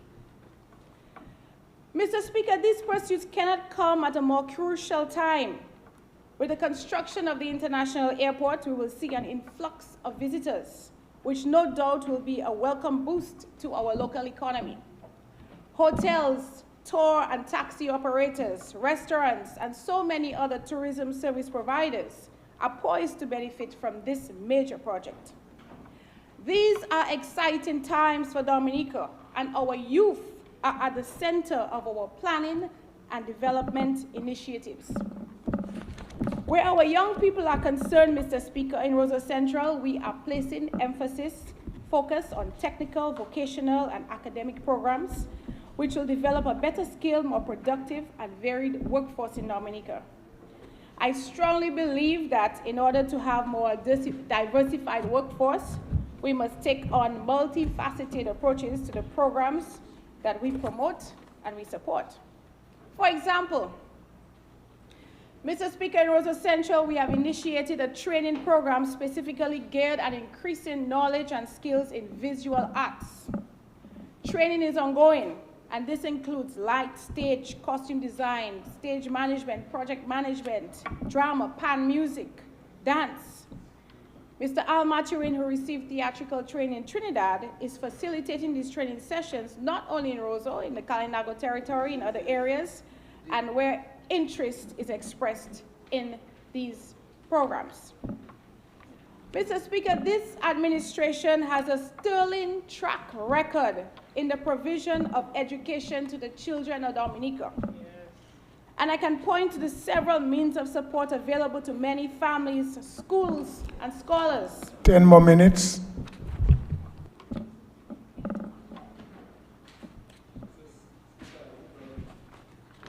Give them an additional. Seconded, Mr. Speaker. 15 in case. 15 more minutes. 15 more minutes. 15 minutes. 15. Competent. Thank you. What? What did you say? Okay. Thank you. Thank you. I appreciate it. It has been moved and seconded that the Honorable Popon Skerrit be given an additional 15 minutes. Those in favor? Those against? The ayes have it. You are given an additional 15 minutes. Mr. Speaker, the provision of free uniform school books, school transfer grants, free transportation, and a variety of scholarship opportunities have already begun. These are just some of the ways that we are making education equitable and accessible. And I too am playing my part in that regard, because in my own charity organization, the Melissa Scarrett Foundation, it persists in its mission to aid in early childhood education and support our students through their academic career. The Adopt a Child Back to School program has been around for 5 years, and several of our bright young individuals have gone on to perform exceptionally well in national assessments. Mr. Speaker, in Rosa Central, we are proud of the National Assessment Champions program. As its name suggests, it was created to aid in the preparation of our students for the exam. And let me make special mention of Ms. Kathy Robinson and Ms. Labad, who have faithfully assisted with this program to create our city scholars. I must note, Mr. Speaker, that for the 2 years that this program has been operating, we've always had young scholars in the top 10 island performers. Our next goal is to accomplish a similar initiative for the CSEC examinations. Still in education, I welcome the announcement from the Honorable Prime Minister that the construction of the much talked about Goodwill Secondary School will soon get underway. As you know, I am a Roseau North native, and the development of this institution is important to me because of the positive impact it will have on the development of the human resource in the community served. I have seen the designs, and I am certain that the students and teachers will absolutely love it. Mr. Speaker, work is ongoing on the new wing of the Dominica Grammar School. This will feature 3 major buildings for classes and lectures, a library, administrative offices, a greenhouse, a football field, a tennis court, a basketball court, a green area, even parking spaces in Roseau, and other general facilities, Mr. Speaker.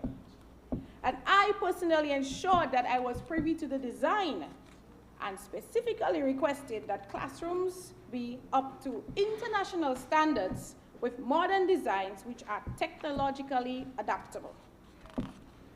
My passion and commitment to sports development, Mr. Speaker, has been well documented.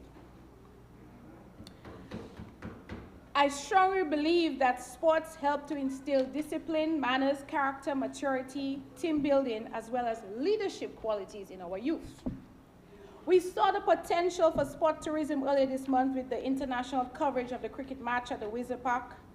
Dominicans are recognized as the region's best fans, and while our hospitality, team support, and enthusiasm stood out, this was not all the commentators and analysts were impressed with.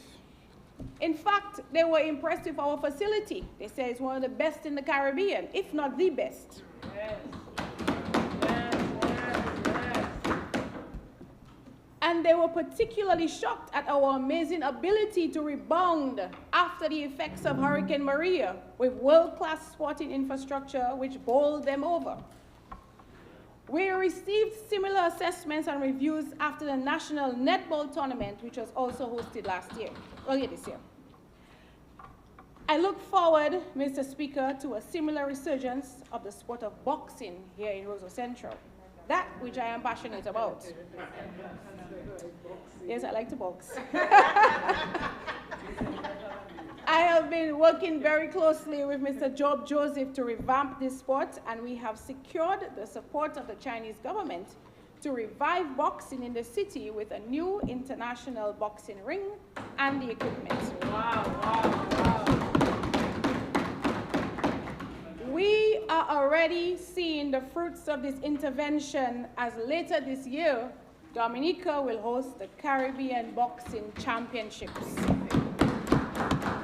Mr. Speaker, this is the biggest of its kind ever, as it's the first time that the Spanish-speaking countries of Cuba, Colombia, Dominican Republic, Puerto Rico, Costa Rica, and Ecuador will be taking part in this competition right here in Dominica.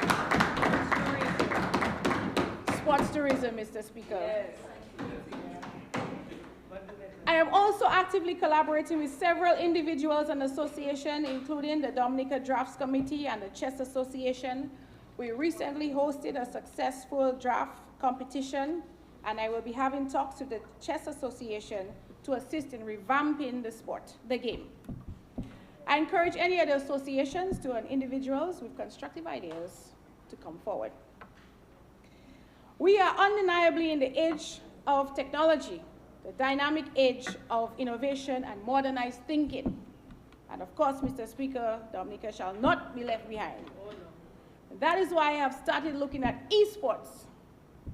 Esports is an industry which is not widely explored in this region, but is moving very quickly in the first world countries. But we want to be a part of that. Esports go beyond just playing video games. It involves programming, coding, graphic design, and paid endorsements, international competitions for gameplay and talent. And so I have partnered with MMC to bring esports to Roseau Central. One of the commercial spaces at City Breeze Apartments will be outfitted as a gaming room. It will have state-of-the-art screens, soundproofing, gaming chairs, sound system consoles like the PlayStation 5, the Xbox, the Oculus, virtual reality, Mr. Speaker. We're raising the bar. We are raising our standards and embracing the digital world and all the promise it holds for our young people. Esports, Mr. Speaker, if taken seriously, can place money in the hands of our gamers and our young professional gamers. That's right. Mr. Speaker, one of the highest paid off during competitions, 46 million to a 15-year-old. Yes. This could be your son or your daughter. That's right. Mr. Speaker, another exciting venture for Roseau, through the kind assistance of the People's Republic of China, is a children's playground. And that will be established in the city within the next 2 months. I don't want to spill the beans too much on this, but all I can say is that it will be like no other playground that Dominica has ever seen before. Mr. Speaker, playground sets will also go to the north, in Portsmouth and Vegas, to benefit our children in those areas. I am also working, Mr. Speaker, with the Ministry of Environment to strategically redevelop parts of the Botanic Gardens, one of the most visited tourist sites in Roseau. Yes. Garden tourism, Mr. Speaker. An area will be transformed into a sensory garden for children and the elderly, where they can interact with flowers, pick small fruits, sit quietly on evenings, tell stories, spend quality time instead of other pursuits like the TV and the smartphones and the snacking during the summer. We will create an open air space where tourists and locals can shop, dine, eat, drink, socialize, play mini golf, and enjoy low-key entertainment. The Ministry of Tourism announced that they will soon embark on Romance in Nature campaign. And Roseau Central, I can assure you, will be at the forefront of this with our Lovers Lane and rainforest destination wedding options right here in the city. Minister of Tourism, we have to talk. Lovers Lane is coming. In fact, we want to speed this up because next year is my 10-year wedding anniversary, and what better place than to renew my vows right here in our city on the Lovers Lane.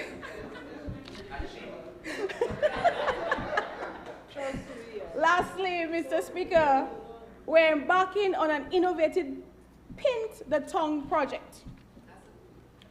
Under this project, we will be pooling our abundant supply of local, talented artists to engage in city-wide street painting and designs on buildings, intersections, and sidewalks. As I speak, Mr. Speaker, envision art murals on city walls, colorful designs on newly installed street benches, and charming scenes scattered throughout the city.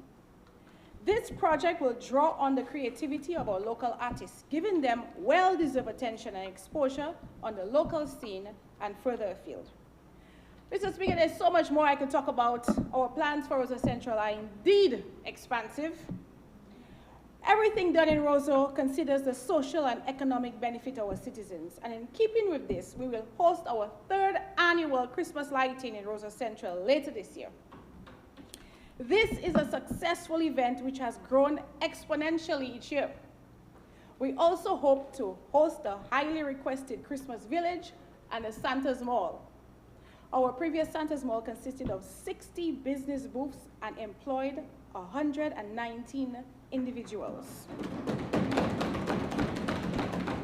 Mr. Speaker, this includes vendors, security personnel, cleaners, and other staff. And with this success, I hope to continue to introduce these dynamic initiatives which benefit so many of us, of our small entrepreneurs and our citizens. An annual food and rum festival is also on the cards, Mr. Speaker. And I've already received quite an outpouring of support on this idea as I collaborate with the Ministry of Tourism. With these activities and programs, we are well on our way to making Roseau a city where something is always happening. With our exciting urban farming initiatives, our commercial kitchen, our city fairs, our street food and drink festivals, there's so much going on. And believe it or not, I've only given a brief overview of my plans and my projects and initiatives that are currently in my work plan. I have not even gone into Single Mothers Program, the personal assistants who are assigned to the elderly in the city, the children's STEM program, our summer camp programs, all of which are dear to me as a mother, a leader, and a citizen of this country. Mr. Speaker, as I end today, the 2022-2023 budget has left me pumped and energized to accomplish our goals in Roseau Central and for Dominica. I am honored to be part of the team which will push these measures forward to enhance the lives of the Dominican people. And before I end, Mr. Speaker, I have to take this opportunity to salute my Roseau Central team. If you are listening, I know you're tuned in. My zone leaders, the staff at the constituency office, as well as the Labor House. Let me thank my secretary, Terry Green, for her hard work and her commitment. My ground soldiers like Vado and Sonia, my Facebook soldiers, Samantha Robinson, big up to you. My prayer warriors who keep me covered by the precious blood of Jesus so nothing they try can work. And my constituents, my supporters, my family, I appreciate all of you and I love you. God bless you, Mr. Speaker and Dominica. Thank you.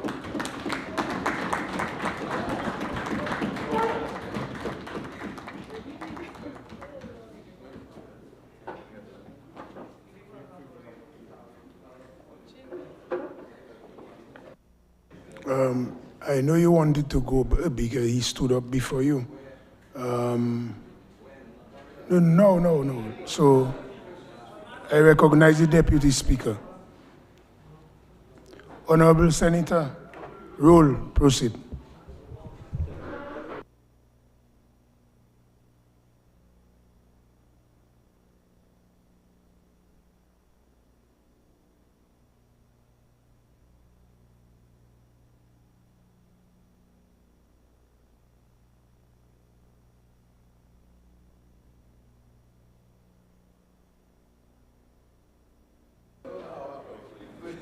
All right, thank you, Mr. Speaker. Mr. Speaker, I rise this afternoon to give my total support to this 2022-2023 budget put before this Honorable House. Mr. Speaker, before I begin, I have to say that I cannot help but notice that members on the other side seem to have a difficulty in speaking to their own accomplishments and interventions undertaken over the last year in their capacities as MPs. And, you know, it troubles me that the biggest critics of this hard-working government are the ones who many of us wonder, what do they do? But, Mr. Speaker, let me leave that alone and let me get back to my presentation. Mr. Speaker, with your permission, I would like to refer to my notes. Permission granted. Thank you, Mr. Speaker. I first wish to applaud our Honorable Prime Minister unreservedly for yet another visionary, transformational, innovative, timely, and inspiring budget presentation this year. This is, of course, no surprise, I must add, because it is clear that we have a visionary and truly transformational leader in the name of Honorable Dr. Roosevelt Skerrit. Mr. Speaker, I consider this year's budget to be another critical milestone on our development path, as we continue to move forward, rising above the challenges, seeing beyond the horizon, and embracing all opportunities to deliver dynamic Dominica. Mr. Speaker, I have listened intently, and there is no doubt that this budget is primed to reach every strata of society, every economic group, every demographic profile. And no doubt, this is because of the deep consultative process employed in the weeks leading up to Tuesday's presentation. There is something for everyone because everyone was involved. That's right. I had the opportunity to be a part of this year's youth consultation. And let me tell you, our Prime Minister, the Minister of Planning, Dr. Henderson, Honorable Dr. Henderson, the Minister of Youth, Honorable Dr. Addis King, they took notes, they exchanged ideas. But most importantly, they listened to the youth as they shared their concerns, their opinions, and creative solutions to challenges faced. This, to me, embodies what good, inclusive governance is. And it is reflective of a government that cares about the people while working with the people for the people. I take this opportunity to personally express appreciation to all the young professionals who accepted the challenge and wholeheartedly participated in this process. Mr. Speaker, this budget has been crafted and presented against the backdrop of a world which is severely challenged. From ongoing international conflicts to the possibility of yet another impending health emergency. Small island developing states like ours are among the most vulnerable countries and are heavily impacted by external shocks, the effects of climate change, and the like. Yet still, we are rising above the challenges. We are seeing beyond the horizon, and we are embracing all opportunities. Notwithstanding these unprecedented, challenging times that we face, this administration continues to fund major development projects, including the construction of schools, rehabilitation of the East Coast Road, the geothermal energy project, the international airport, just to name a few. They continue to send scores of young Dominicans overseas to obtain university education. They continue to maintain all the social programs which have been implemented to take care of our vulnerable citizens. They continue to make tangible progress towards the construction of 5,000 homes for the people of Dominica. And, Mr. Speaker, during this budget, under the leadership of our Honorable Prime Minister and his hard-working cabinet, they offer a solid plan for the continued development of our country, which will most certainly impact my fellow young people. Mr. Speaker, as mentioned in years prior, it would be remiss of me if I did not take this opportunity to underscore critical interventions made by this Dominica Labour Party administration during the 2021 to 2022 fiscal year and aspects of the 2022 to 2023 budget. Mr. Speaker, in every aspect of this budget, we see, once again, how we are rising above the challenges. We are embracing all the opportunities to deliver a dynamic Dominica. Of note are the bold steps taken in areas such as the digital economy, the continued housing revolution, tourism, entrepreneurship, and of course, agriculture. Mr. Speaker, the dependency and doom and gloom rhetoric spewed by the leader of the opposition could not be further from the truth. I will seek in my presentation to debunk these poorly purported and inaccurate statements and speak to the many worthy initiatives that are happening and will happen for the youth of Dominica. Let me start with the work online, Dominica, and the digital economy. Mr. Speaker, I now turn to the many inroads. The digital economy in pursuit of our dynamic Dominica. This DLP government, in its 2019 manifesto, stated very clearly that the digital economy would be a major pillar of dynamic Dominica. And it was because our Honorable Prime Minister understood that digital technologies offer untapped opportunities for entrepreneurship and innovation, even in sectors that are not necessarily tech-oriented, such as agriculture. Since the establishment of the digital economy portfolio, Dominica has advanced its efforts in this endeavor.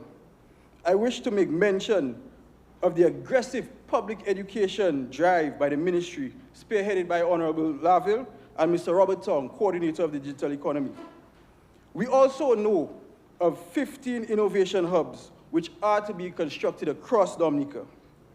Mr. Speaker, this is so important because digital skills are a key enabler for the inclusion, use, and adoption of digital technology in our growing digital economy. And this is why I, along with many others, are pleased to see a further $7.9 million allocated in this year's budget for the operationalization of the digital economy. And Mr. Speaker, you can't talk about the digital economy without mentioning the massive success that is the Work Online Dominica program. Yes. Mr. Speaker, solving the problem of youth unemployment or underemployment requires imaginative solutions and collective action. This Work Online Dominica program allows participants to develop their skills and unlock decent work opportunities right from the comfort of their homes. In 2021, the global gig economy was worth an estimated $350 billion, US dollars that is, Mr. Speaker. Wow. The Work Online Dominica program continues to position our young people to get in on that action and grab their slice of that $350 billion US dollar pie. The gig economy also provides young people with the opportunity to explore varied avenues of interest in order to figure out their own career path. Mr. Speaker, I had the opportunity to attend the third cohort, the graduation ceremony of that, the third cohort of the Work Online Dominica program. Thank you, Honorable Laville, for extending that invitation. And Mr. Speaker, there are a further 60 young Dominicans graduated. This program has impacted people in the most meaningful of ways. I was told of one participant who was already on the platform Upwork. However, he wasn't able to get a hit, he wasn't getting jobs. However, after the program, after completing that program, Mr. Speaker, that same individual experienced success in obtaining jobs online. This speaks to the quality of this Work Online Dominica program. Mr. Speaker, I also interacted with several persons who had quit their local jobs and gone on to work fully online, taking home a higher pay, of course. I also spoke to this one gentleman who, because of health reasons, he could no longer work at his place of employment. However, through this program and working online, he is now able to earn a living from home. Also, Mr. Speaker, in looking around at the graduation ceremony, I also noticed that there were many already employed persons. Now, they are potentially creating a second income stream for themselves. And just to say, Mr. Speaker, the economic benefits derived from people accessing jobs online are far-reaching. This is why I urge the youth of Dominica to take advantage of these opportunities. The digital economy train is loading, and trust me, you do not want to get left behind. I turn to the Future Housing Development Project. Mr. Speaker, globally, home ownership among young households has been decreasing in several major advanced economies. Young people today are confronted with the higher land prices and increased construction costs, among other challenges. As such, many young households are unable to take on such big investments, and as a result, they have challenges in creating wealth. Mr. Speaker, this is why the implementation of the Future Housing Development Program is such a game changer for our young people, our young professionals, as it provides them with a clear path to home ownership. But, Mr. Speaker, this government's focus for young people towards home ownership did not start on July 17th, 2022. Mr. Speaker, in fact, you can recall, just 2 years ago, our Honorable Prime Minister, in his 2020-2021 budget presentation, outlined a 40 and younger home ownership program with the specific intention of providing support to young people as they seek to purchase land or build their own homes. With over 200 applications approved, it is no surprise that the success of this program has warranted an additional allocation of $1.5 million in this year's budget. And I can tell you, Mr. Speaker, the youth of Dominica are definitely looking forward to this. Today, this government has gone even further with a budget allocation of $5 million for the development of this future housing development program. Mr. Speaker, our Honorable Prime Minister has indicated that these houses will be sold at highly discounted rates to our young Dominicans, with favorable interest rates as low as 4%. This could very well mean that your mortgage could possibly be less than the rent that you're paying now, based on the size and location of where you live in. Mr. Speaker, this is development, and this is a government working for young people. Mr. Speaker, once these houses are completed, our young people will benefit from the many advantages of home ownership, and some include the wealth accumulation, like persons would have mentioned. And what that means is that as you pay down on your mortgage, your equity increases. Not to mention, Mr. Speaker, it will create an enabling environment for population growth, if you catch my drift. As owning your own home offers more stability and security. And you know, we know that's something that our Prime Minister is a proponent of. And Mr. Speaker, I can't speak of this future housing development program without mentioning and commending our Prime Minister for the establishment of this advisory committee. Mr. Speaker, this is the active youth involvement and participation that our honorable leader of the opposition was asking about. Mr. Speaker, this is yet another example of a government working with the people for the people. The appointment of an advisory group made up of young people is truly a powerful statement of commitment by this administration and its all-inclusive development agenda. And Mr. Speaker, I speak directly to our young people. I want to say directly to our young people that anyone who chooses to speak ill of this program is attempting to derail your future. Note, I said attempting, because that will never happen. They will never succeed. Mr. Speaker, the future is very promising for us young people, particularly for our young professionals as they excel in their careers and begin shaping their long-term financial plans. We recognize that youth have returned home to make their contribution, and this administration wants to acknowledge and support you in your return. I now turn to youth and tourism. Mr. Speaker, young people stand to benefit significantly from the investments made in our local tourism industry. I am sure that Minister Charles and Honorable Shakira Lockhart-Hippolyte would agree that the gains we have made in this key industry are only the tip of the iceberg. Yes, Dominica being named as the #1 Caribbean island by Traveler and Leisure is just that, the tip of the iceberg. Mr. Speaker, this government has made very strategic investments in the tourism industry, all of which has been aimed at making Dominica a more attractive tourism destination. I refer to the numerous upgrades to our road network island-wide, the upgrades to our tourism sites and facilities, the increased access by way of a direct flight from Miami, and increased air and sea access regionally, increased hotel room stock, which provide visitors with more luxurious accommodation options, increased off-season events such as the recently held fitness festival, and the list can go on and on and on. Mr. Speaker, I say all that to say that this continues to translate in an increased number of cruise calls and more stayover visitors. More cruise passengers and stayover visitors means more work for tour guides and other tourism stakeholders, particularly during the off-season. Just to say, Mr. Speaker, many of these tour guides are young people. So too are, wait staff in hotels, room attendants, and other tourism staff.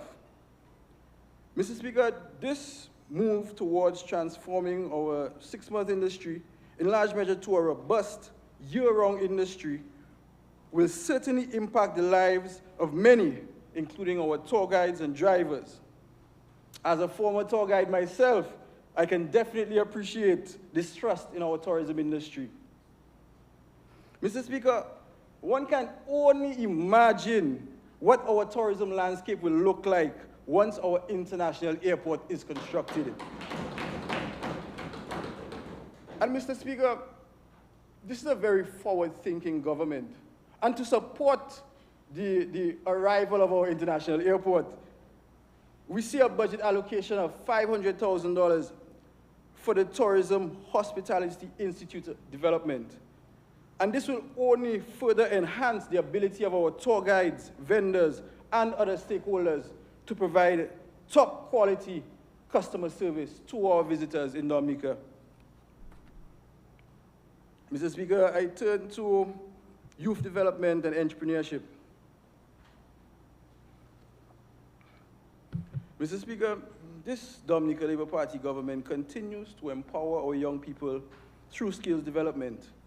The Ministry of Youth Development and Empowerment, spearheaded by the Honorable Dr. Addis King, continues to invest heavily in our young people, as evidenced by this year's budget allocation for skills training. Mr. Speaker, the Layu Emergency Shelter is quickly becoming a hub for youth development and empowerment on the West Coast, all thanks to our Honorable Dr. Addis King. This facility, during this budget year, during last year, has hosted computer literacy, electrical installation, and stone wall programs. Mr. Speaker, on your casual drive to Portsmouth, you can catch a glimpse of the beautiful stonework done by the trainees at the Layu Emergency Shelter, showcasing various styles of stonework. Mr. Speaker, permit me to congratulate these trainees on doing a remarkable job in this endeavor. Another key success of this program, I believe, is the skills transfer between generations for a well sought after and highly lucrative skill. Mr. Speaker, this is the empowerment that this DLP administration speaks to. This is how we are positioning the youth of today to create a brighter future for themselves tomorrow. Mr. Speaker, this is what we call rising above the challenges and embracing all opportunities to deliver dynamic Dominica. Mr. Speaker, by now you would know, I'm very passionate about youth entrepreneurship. I firmly believe that it is yet another critical pillar to the attainment of our dynamic Dominica. Youth entrepreneurship plays a vital role in economic growth and acts as a catalyst for job creation.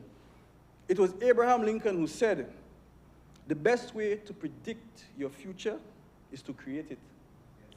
The Dominica Youth Business Trust continues to provide both budding and existing entrepreneurs with the training and access to funding to allow them to take their future into their hands and invest in themselves and their businesses. 10 more minutes.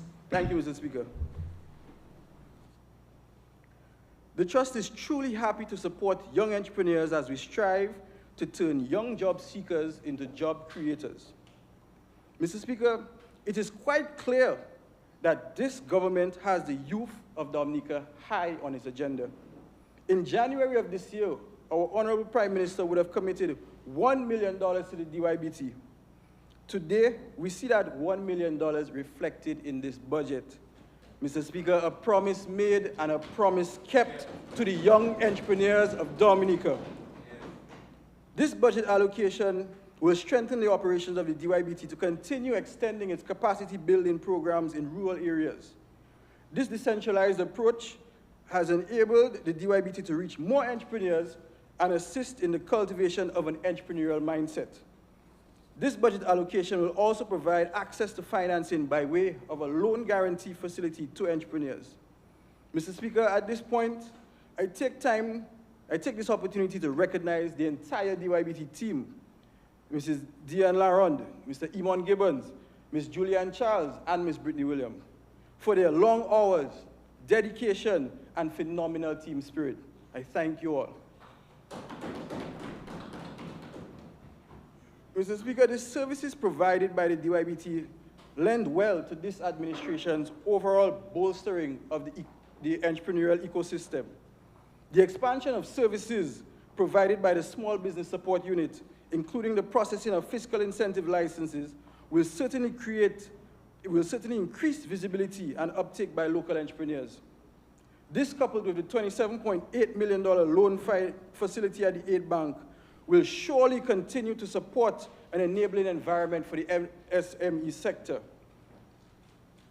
And I'm pretty sure that those who are involved in business will surely be taking advantage of this once the international airport comes on stream, Mr. Speaker. I turn to youth in agriculture. Mr. Speaker, the pronouncements by our Honorable Prime Minister in his budget presentation has set the stage and positioned the young people of Dominica to take their place as key players of the agricultural sector in Dominica. This is a direct response to the bubbling enthusiasm of our young people in this sector. Mr. Speaker, this 2022-2023 budget clearly outlines the investment of $1 million, which seeks to present a solution to the challenges which hinder young people from fully engaging in farming, which include, most notably, the lack of financing, land, market, and training. Here you have it, Mr. Speaker.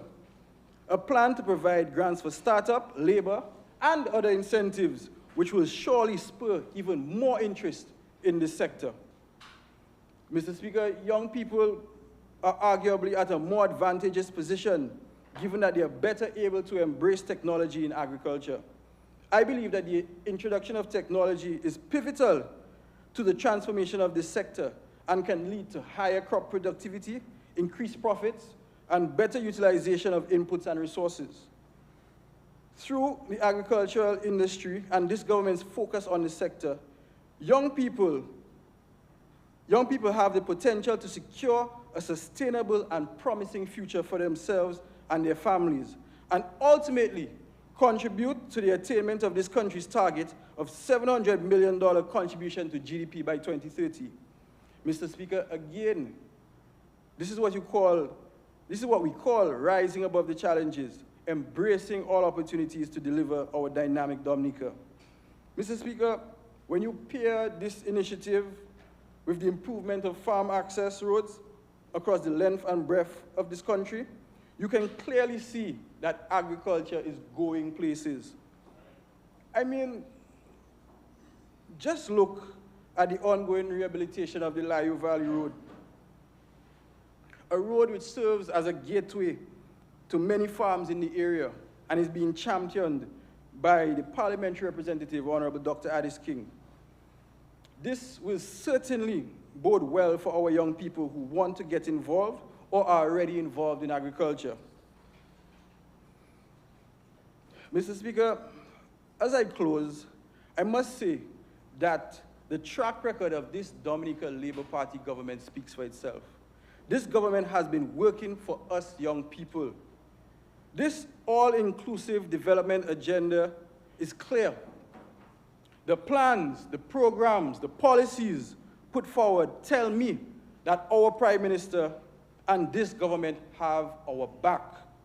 This 2022-2023 budget will only further equip our young people to contribute and take advantage of the vast opportunities in our beautiful, dynamic Dominica. As I have said many times before, the future is bright and will continue to be bright with this Dominica Labour Party at the helm of government. I once again express my fullest support to this 2022-2023 budget. May God continue to bless our country, bless our Prime Minister and parliamentarians, and bless each and every one of us. I thank you.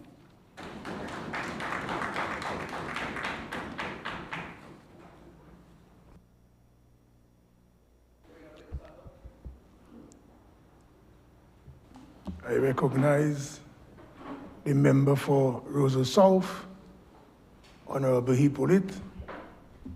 Proceed. Thank you, Mr. Speaker. Honorable members of this House, I rise to give my resounding support to the budget estimates for 2022-2023. It is indeed a special honor to be given yet another opportunity to address you, my parliamentary and cabinet colleagues, the people of Dominica, particularly those whom I humbly represent, the residents and voters of the Roseau South constituency. Mr. Speaker, honorable members, make no mistake about this. The Dominica Labour Party government is known to have had a series of pre-budgetary activities to engage and to be engaged, and to inform and to inform. One of the features of our budgetary culture is political pragmatism. From the John Public in Oyo's Bar in Newtown to the Joanna Public in Clemhalf Shop in Harlem, the pulse of this nation is being felt in the creation and impact of this budget. It is the people's budget, Mr. Speaker. It is for the people and for everyone. The intellectual capital of the hard-working technicians and efficient staff within the many ministries played a critical role in the formation of this budget. When you have that super mixture of grassroots engagements and professional crafting, then, Mr. Speaker, you cannot go wrong. Mr. Speaker, tourism.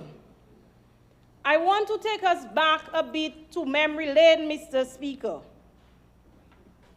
Tourism was the hardest hit sector by the COVID-19 pandemic. Travelers' movements were impeded, restricted due to the virus. Borders were closed, Mr. Speaker. And this gave us the opportunity in the Ministry of Tourism to re-strategize, Mr. Speaker, to look at our product development, marketing, our access, and to upgrade many of our tourism sites, Mr. Speaker. It also afforded us the opportunity to engage with many of our stakeholders. Once we had been able to manage this COVID-19 pandemic, and we saw a little light at the end of the tunnel, we decided to put some protocols in place, Mr. Speaker, because we realized that many families' well-being and livelihoods were impacted by the mere fact that the tourism industry was stagnant, Mr. Speaker. We had to make some infrastructural changes at our ports of entry. Mr. Speaker,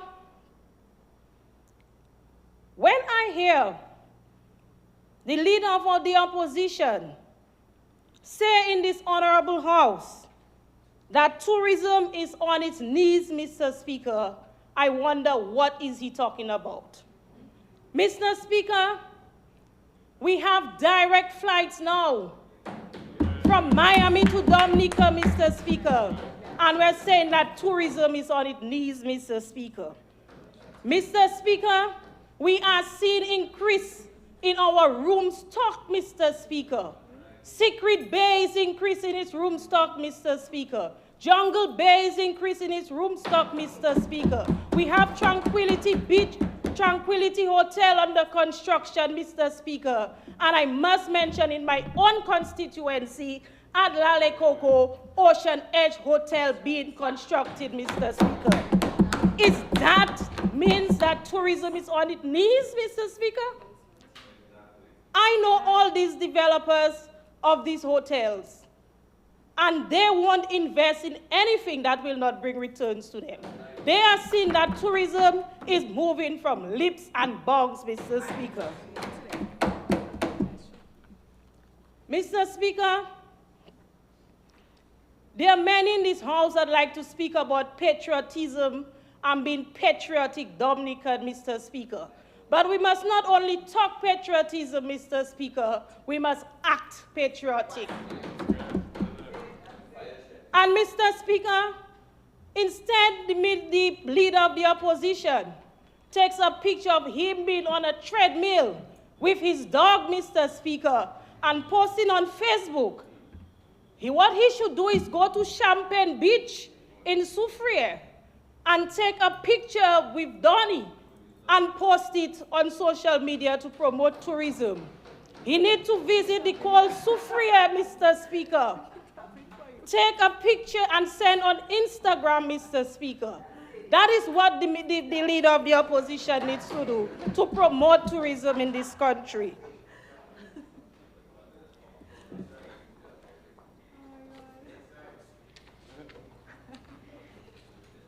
Mr. Speaker,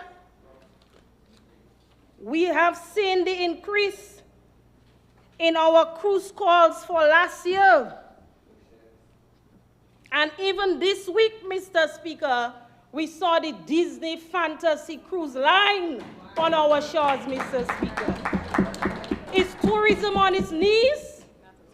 Many of the vendors and taxi drivers, Mr. Speaker, have told me that they made a lot of money for the last cruise season, and they are looking forward to the next cruise season, which we know that will have many more calls, Mr. Speaker. Mr. Speaker, sports tourism.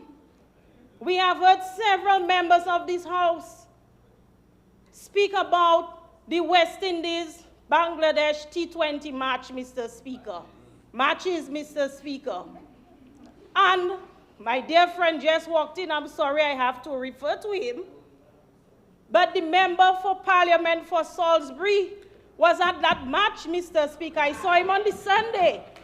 And I even saw him in the Lapo cab with Mr. Speaker. His hands was in his ear, Mr. Speaker. And I sure he was chanting, "Thank God for labor, thank God for spirit. It's a good thing it's labor that's in power. Thank God, Mr. Speaker." I sure that's what he was chanting.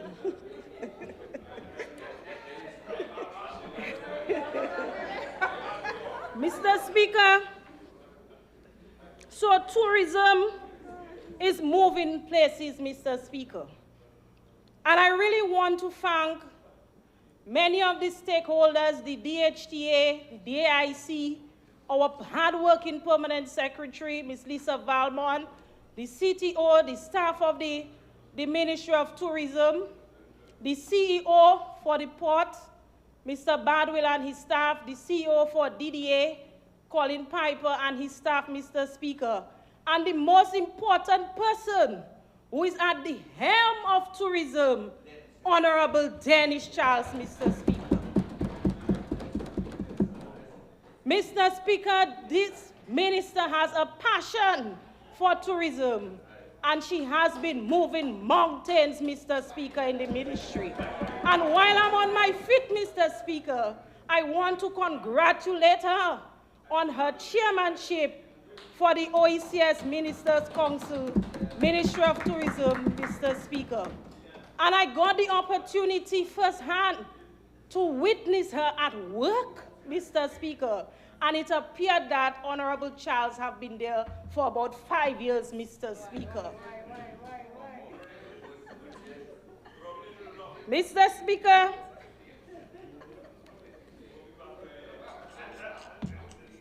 I really want to congratulate this government, which I have the honor to be a part of, on the measure in place for the pleasure boats, Mr. Speaker.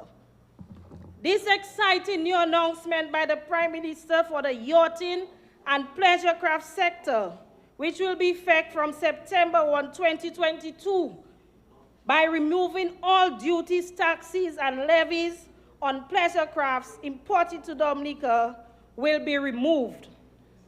So based on the initial set of measures 2 years ago, a luxury vessel used for tours and charters, which costs about $185,000, could realize a savings, Mr. Speaker, of $60,000. Based on new measures announced by the PM, there would be savings of $75,000, money which can now be put into business development, upgrade of the vessel with luxury amenities, and of course, improvements to customer experience and marketing, Mr. Speaker. Mr. Speaker, that gives us a competitive advantage. The announcement of the small ships registry open to small pleasure boats of up to 75 feet long at an annual cost of US $250 is also welcomed by the industry. This compares to higher registration fees of up to US $370 in neighboring islands. St. Vincent, $370 US, Grenada, $700 EC, and Antigua, $350 US, Mr. Speaker. So we welcome that. We have engaged the people in the industry, the yachties, and those who own pleasure crafts, Mr. Speaker. We have listened to them, and so this measure is welcome, Mr. Speaker. I want to turn now my attention to the people of the Roseau South constituency. My dear is strong, Mr. Speaker. My people were the first to have christened me, and look, my colleague is telling me that they have christened me the Grand Pal Rep, Mr. Speaker. And I have humbly accepted such a title. I love my people, Mr. Speaker, and I'm determined to do what is right to uplift them to the highest of heights, Mr. Speaker. Mr. Speaker, let me now focus on some of the gains we have made in the constituency. And Mr. Speaker, as I have said before, I would not have been able to do it alone. I first want to thank the Almighty Father for his many blessings, my Prime Minister and Minister of Finance for his unwavering support, my parliamentary colleagues, my office staff, various party group members, the LYO and LWO members, and the constituents for the support they have given me. The youth and sports lovers of Lubia, Mr. Speaker, will soon have access to an upgraded playing field. A recent visit to Lubia confirmed significant progress on that project. This field was severely damaged as a result of the passage of Hurricane Maria in 2017 and hindered the development of its sporting activity. A contract was signed, Mr. Speaker, with Green Rose Construction, Inc. in the amount of $150,000 for the rehabilitation of the Lubia playing field. That contract entails the leveling, grading, and regrassing of the playing field. And today, as the PAL rep, I am excited, Mr. Speaker. I'm very elated, very happy for the people of Lubia today that they are finally going to have their playing field. I'm calling on my constituents in Lubia to make great use of the Lubia playing field. As you know, Mr. Speaker, I was a former athlete. I ran the 100 meters, 200 meters, ended the relay, broke record, Mr. Speaker, national record, Mr. Speaker. And my career began on the Lubia playing field, Mr. Speaker, so I know how important that playing field is to the people of Lubia. And the contractors assured me by next week, everything will be done, Mr. Speaker. The Buffet State multi-purpose court, Mr. Speaker, has been completed. Many thought, Mr. Speaker, that this area in Buffet State could not have taken a full-size court. But today, you hear me talking of multi-purpose, Mr. Speaker, which means that we can play volleyball now on the court, basketball, netball, and if the footballers in this area so wishes, Mr. Speaker, they can play small goal football on this multi-purpose court. Mr. Speaker, there's a saying by young men. They like to say, give a young man a chance. Or let a young man shine. A young man shined in Baffin State, Mr. Joel Lewis, who was the contractor on this project, Mr. Speaker. And he did the work on this court with professionalism, diligence, and discipline, Mr. Speaker, and he delivered.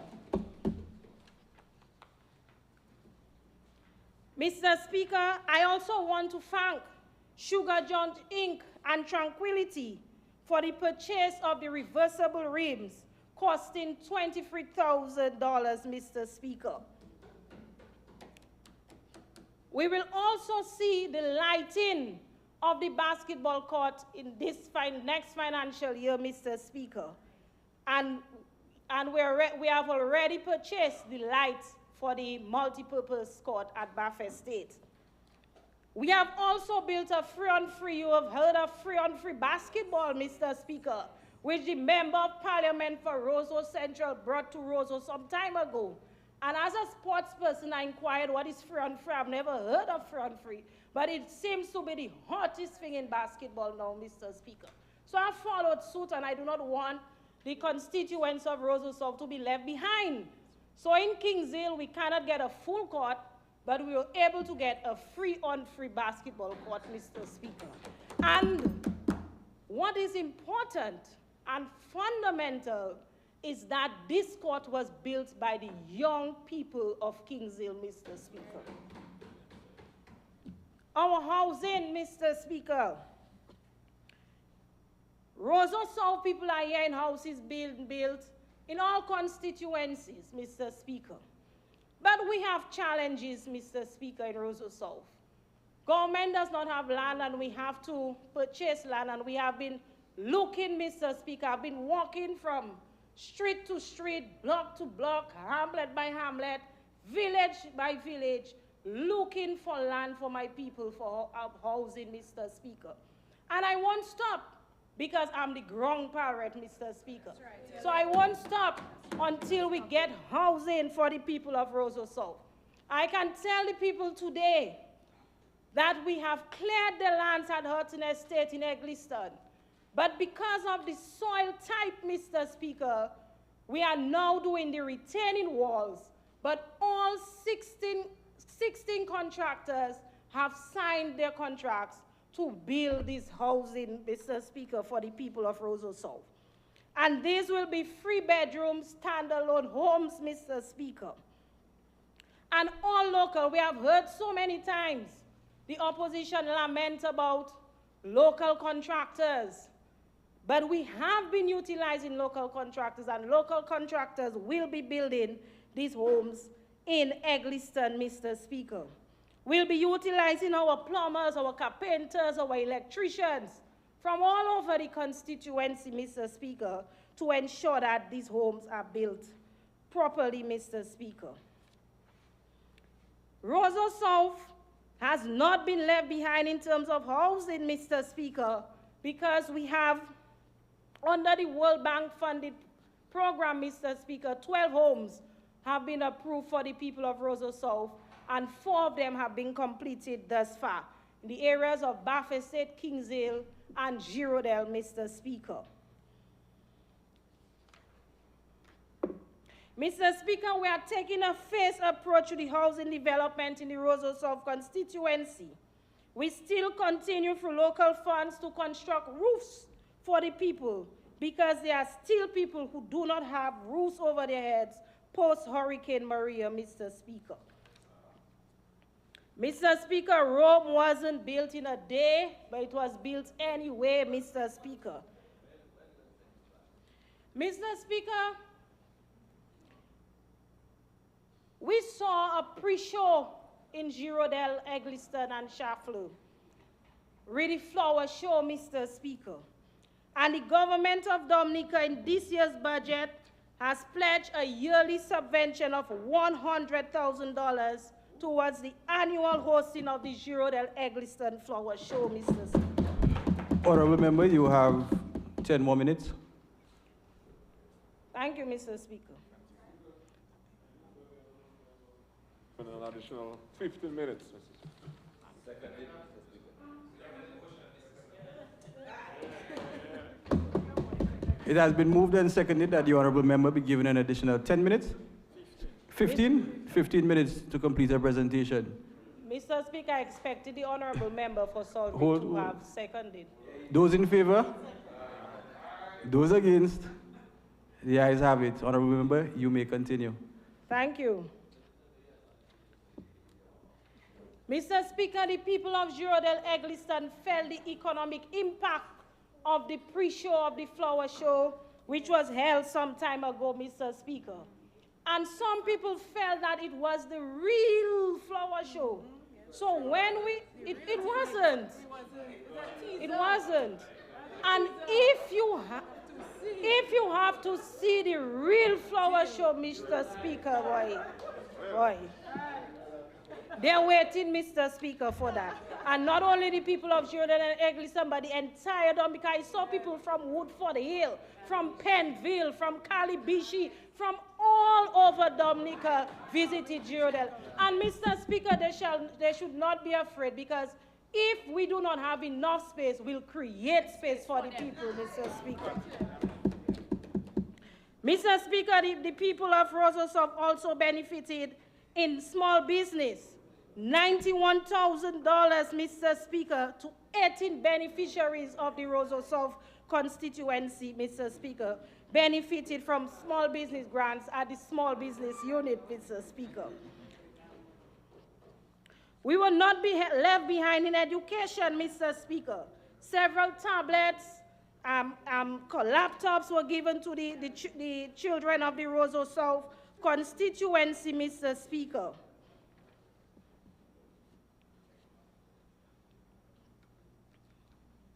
The fishermen from Newtown, Mr. Speaker, also benefited from their vending stall and washroom facility. And I do not want to rehash and go down memory lane about the states in which this area was, Mr. Speaker. And I can tell you, anytime you pass through Newtown now, some people think it's their constituency alone that catching the boat, but I can tell you, Newtown, we catching the most fish, Mr. Speaker. We engage in net fishing, deep sea fishing, fat fishing, all kind of fishing, Mr. Speaker. Just name it, we have fish, Mr. Speaker. Mr. Speaker, in this year's budget, the fishermen have been complaining about the heat because there's a temporary tent there, and I want to thank the Minister of Justice for assisting us with the tents for our fishermen. But there will be a permanent shelter, Mr. Speaker, permanent covering for the fishermen of Newtown in that area, Mr. Speaker. And they are thankful for it, and we want to thank the Ministry of Agriculture for working with us, Mr. Speaker. And we want you all to work with us because Newtown is a fishing community. Both Honorable Grant and Honorable Riviere, Mr. Speaker. We need our ice machine too, Mr. Speaker. Riviere, man.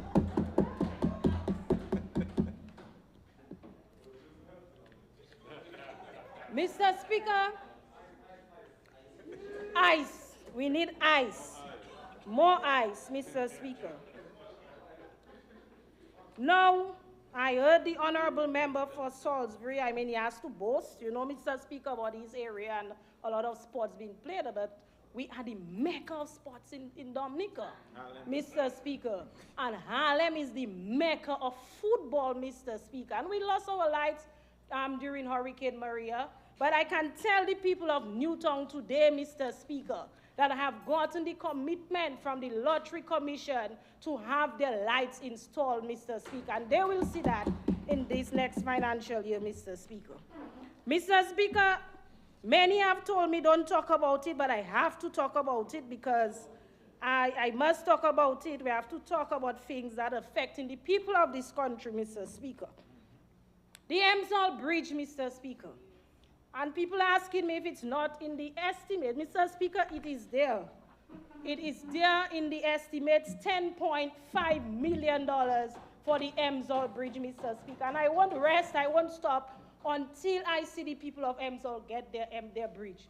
The designs have been done, we have done the estimates, and we'll be holding a consultation with them within the next 3 months, Mr. Speaker. And so we can show them the designs, and whatever questions and concerns that they have, we'll address them, Mr. Speaker.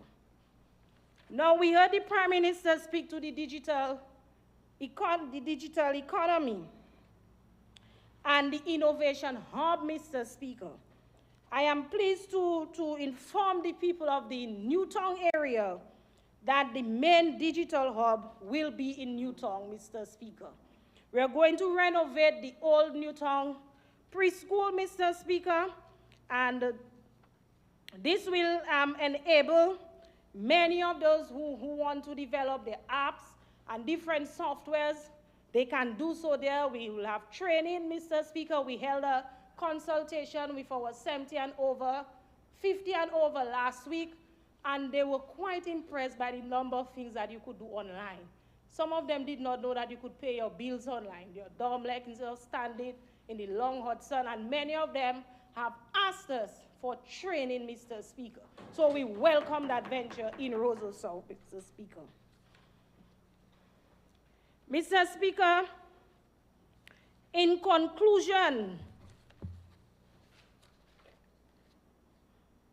those of us who are present, Mr. Speaker, in this August chamber, and those of us who are viewing and listening from near and far via GIS, DBS, and other media houses, let me end as I had begun. I am proud to state with great enthusiasm my full support for this billion-dollar budget and associated measures, Mr. Speaker. The views which I had the privilege to echo aren't just my own, but they represent the resounding position of the overwhelming masses of persons in the Roseau South constituency who I am privileged to represent and humbly serve. The government which I am proud to be a part of doesn't define itself as one bathing in the sea of perfection. Our transformational leader has said so. None can reasonably disregard our phenomenal record of achievement, Mr. Speaker. None can ignore our absolute commitment towards the development of Whitey Kubuli without fear or favor, ill will or disaffection. None can disregard the incontrovertible fact that the DLP is the only united, honest, structured, genuine, effective, organized, disciplined, people and development-centered, trustworthy, and most successful political party in Dominica. For none can ignore, with a good conscience, our undying love for the people of Dominica. For no one can seriously disregard the great respect which our leader and this governing Dominica Labour Party and Dominica have earned at home, within the region, and indeed throughout the international community. No one can doubt the fact that Dominica is on an upward development trajectory which Hurricane UWP cannot derail. And absolutely no one can stop the Dominica Labour Party from inflicting yet another crushing and humiliating electoral defeat, Mr. Speaker, of the UWP combined opposition forces whenever, Mr. Speaker, elections are called. What a wow. Whether you keep the emperor without a throne in Mount Daniel, or you go to South Sudan, it makes no difference, for half a dozen is still 6, Mr. Speaker. Thank you very much.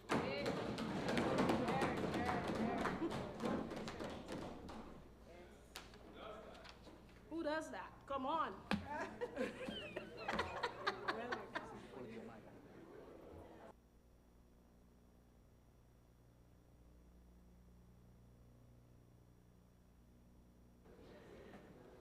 Yes, I recognize Honorable.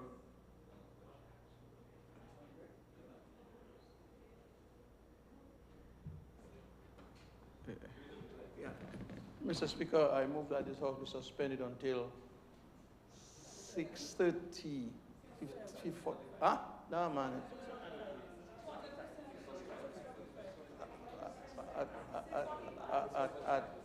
At 6:45 this evening.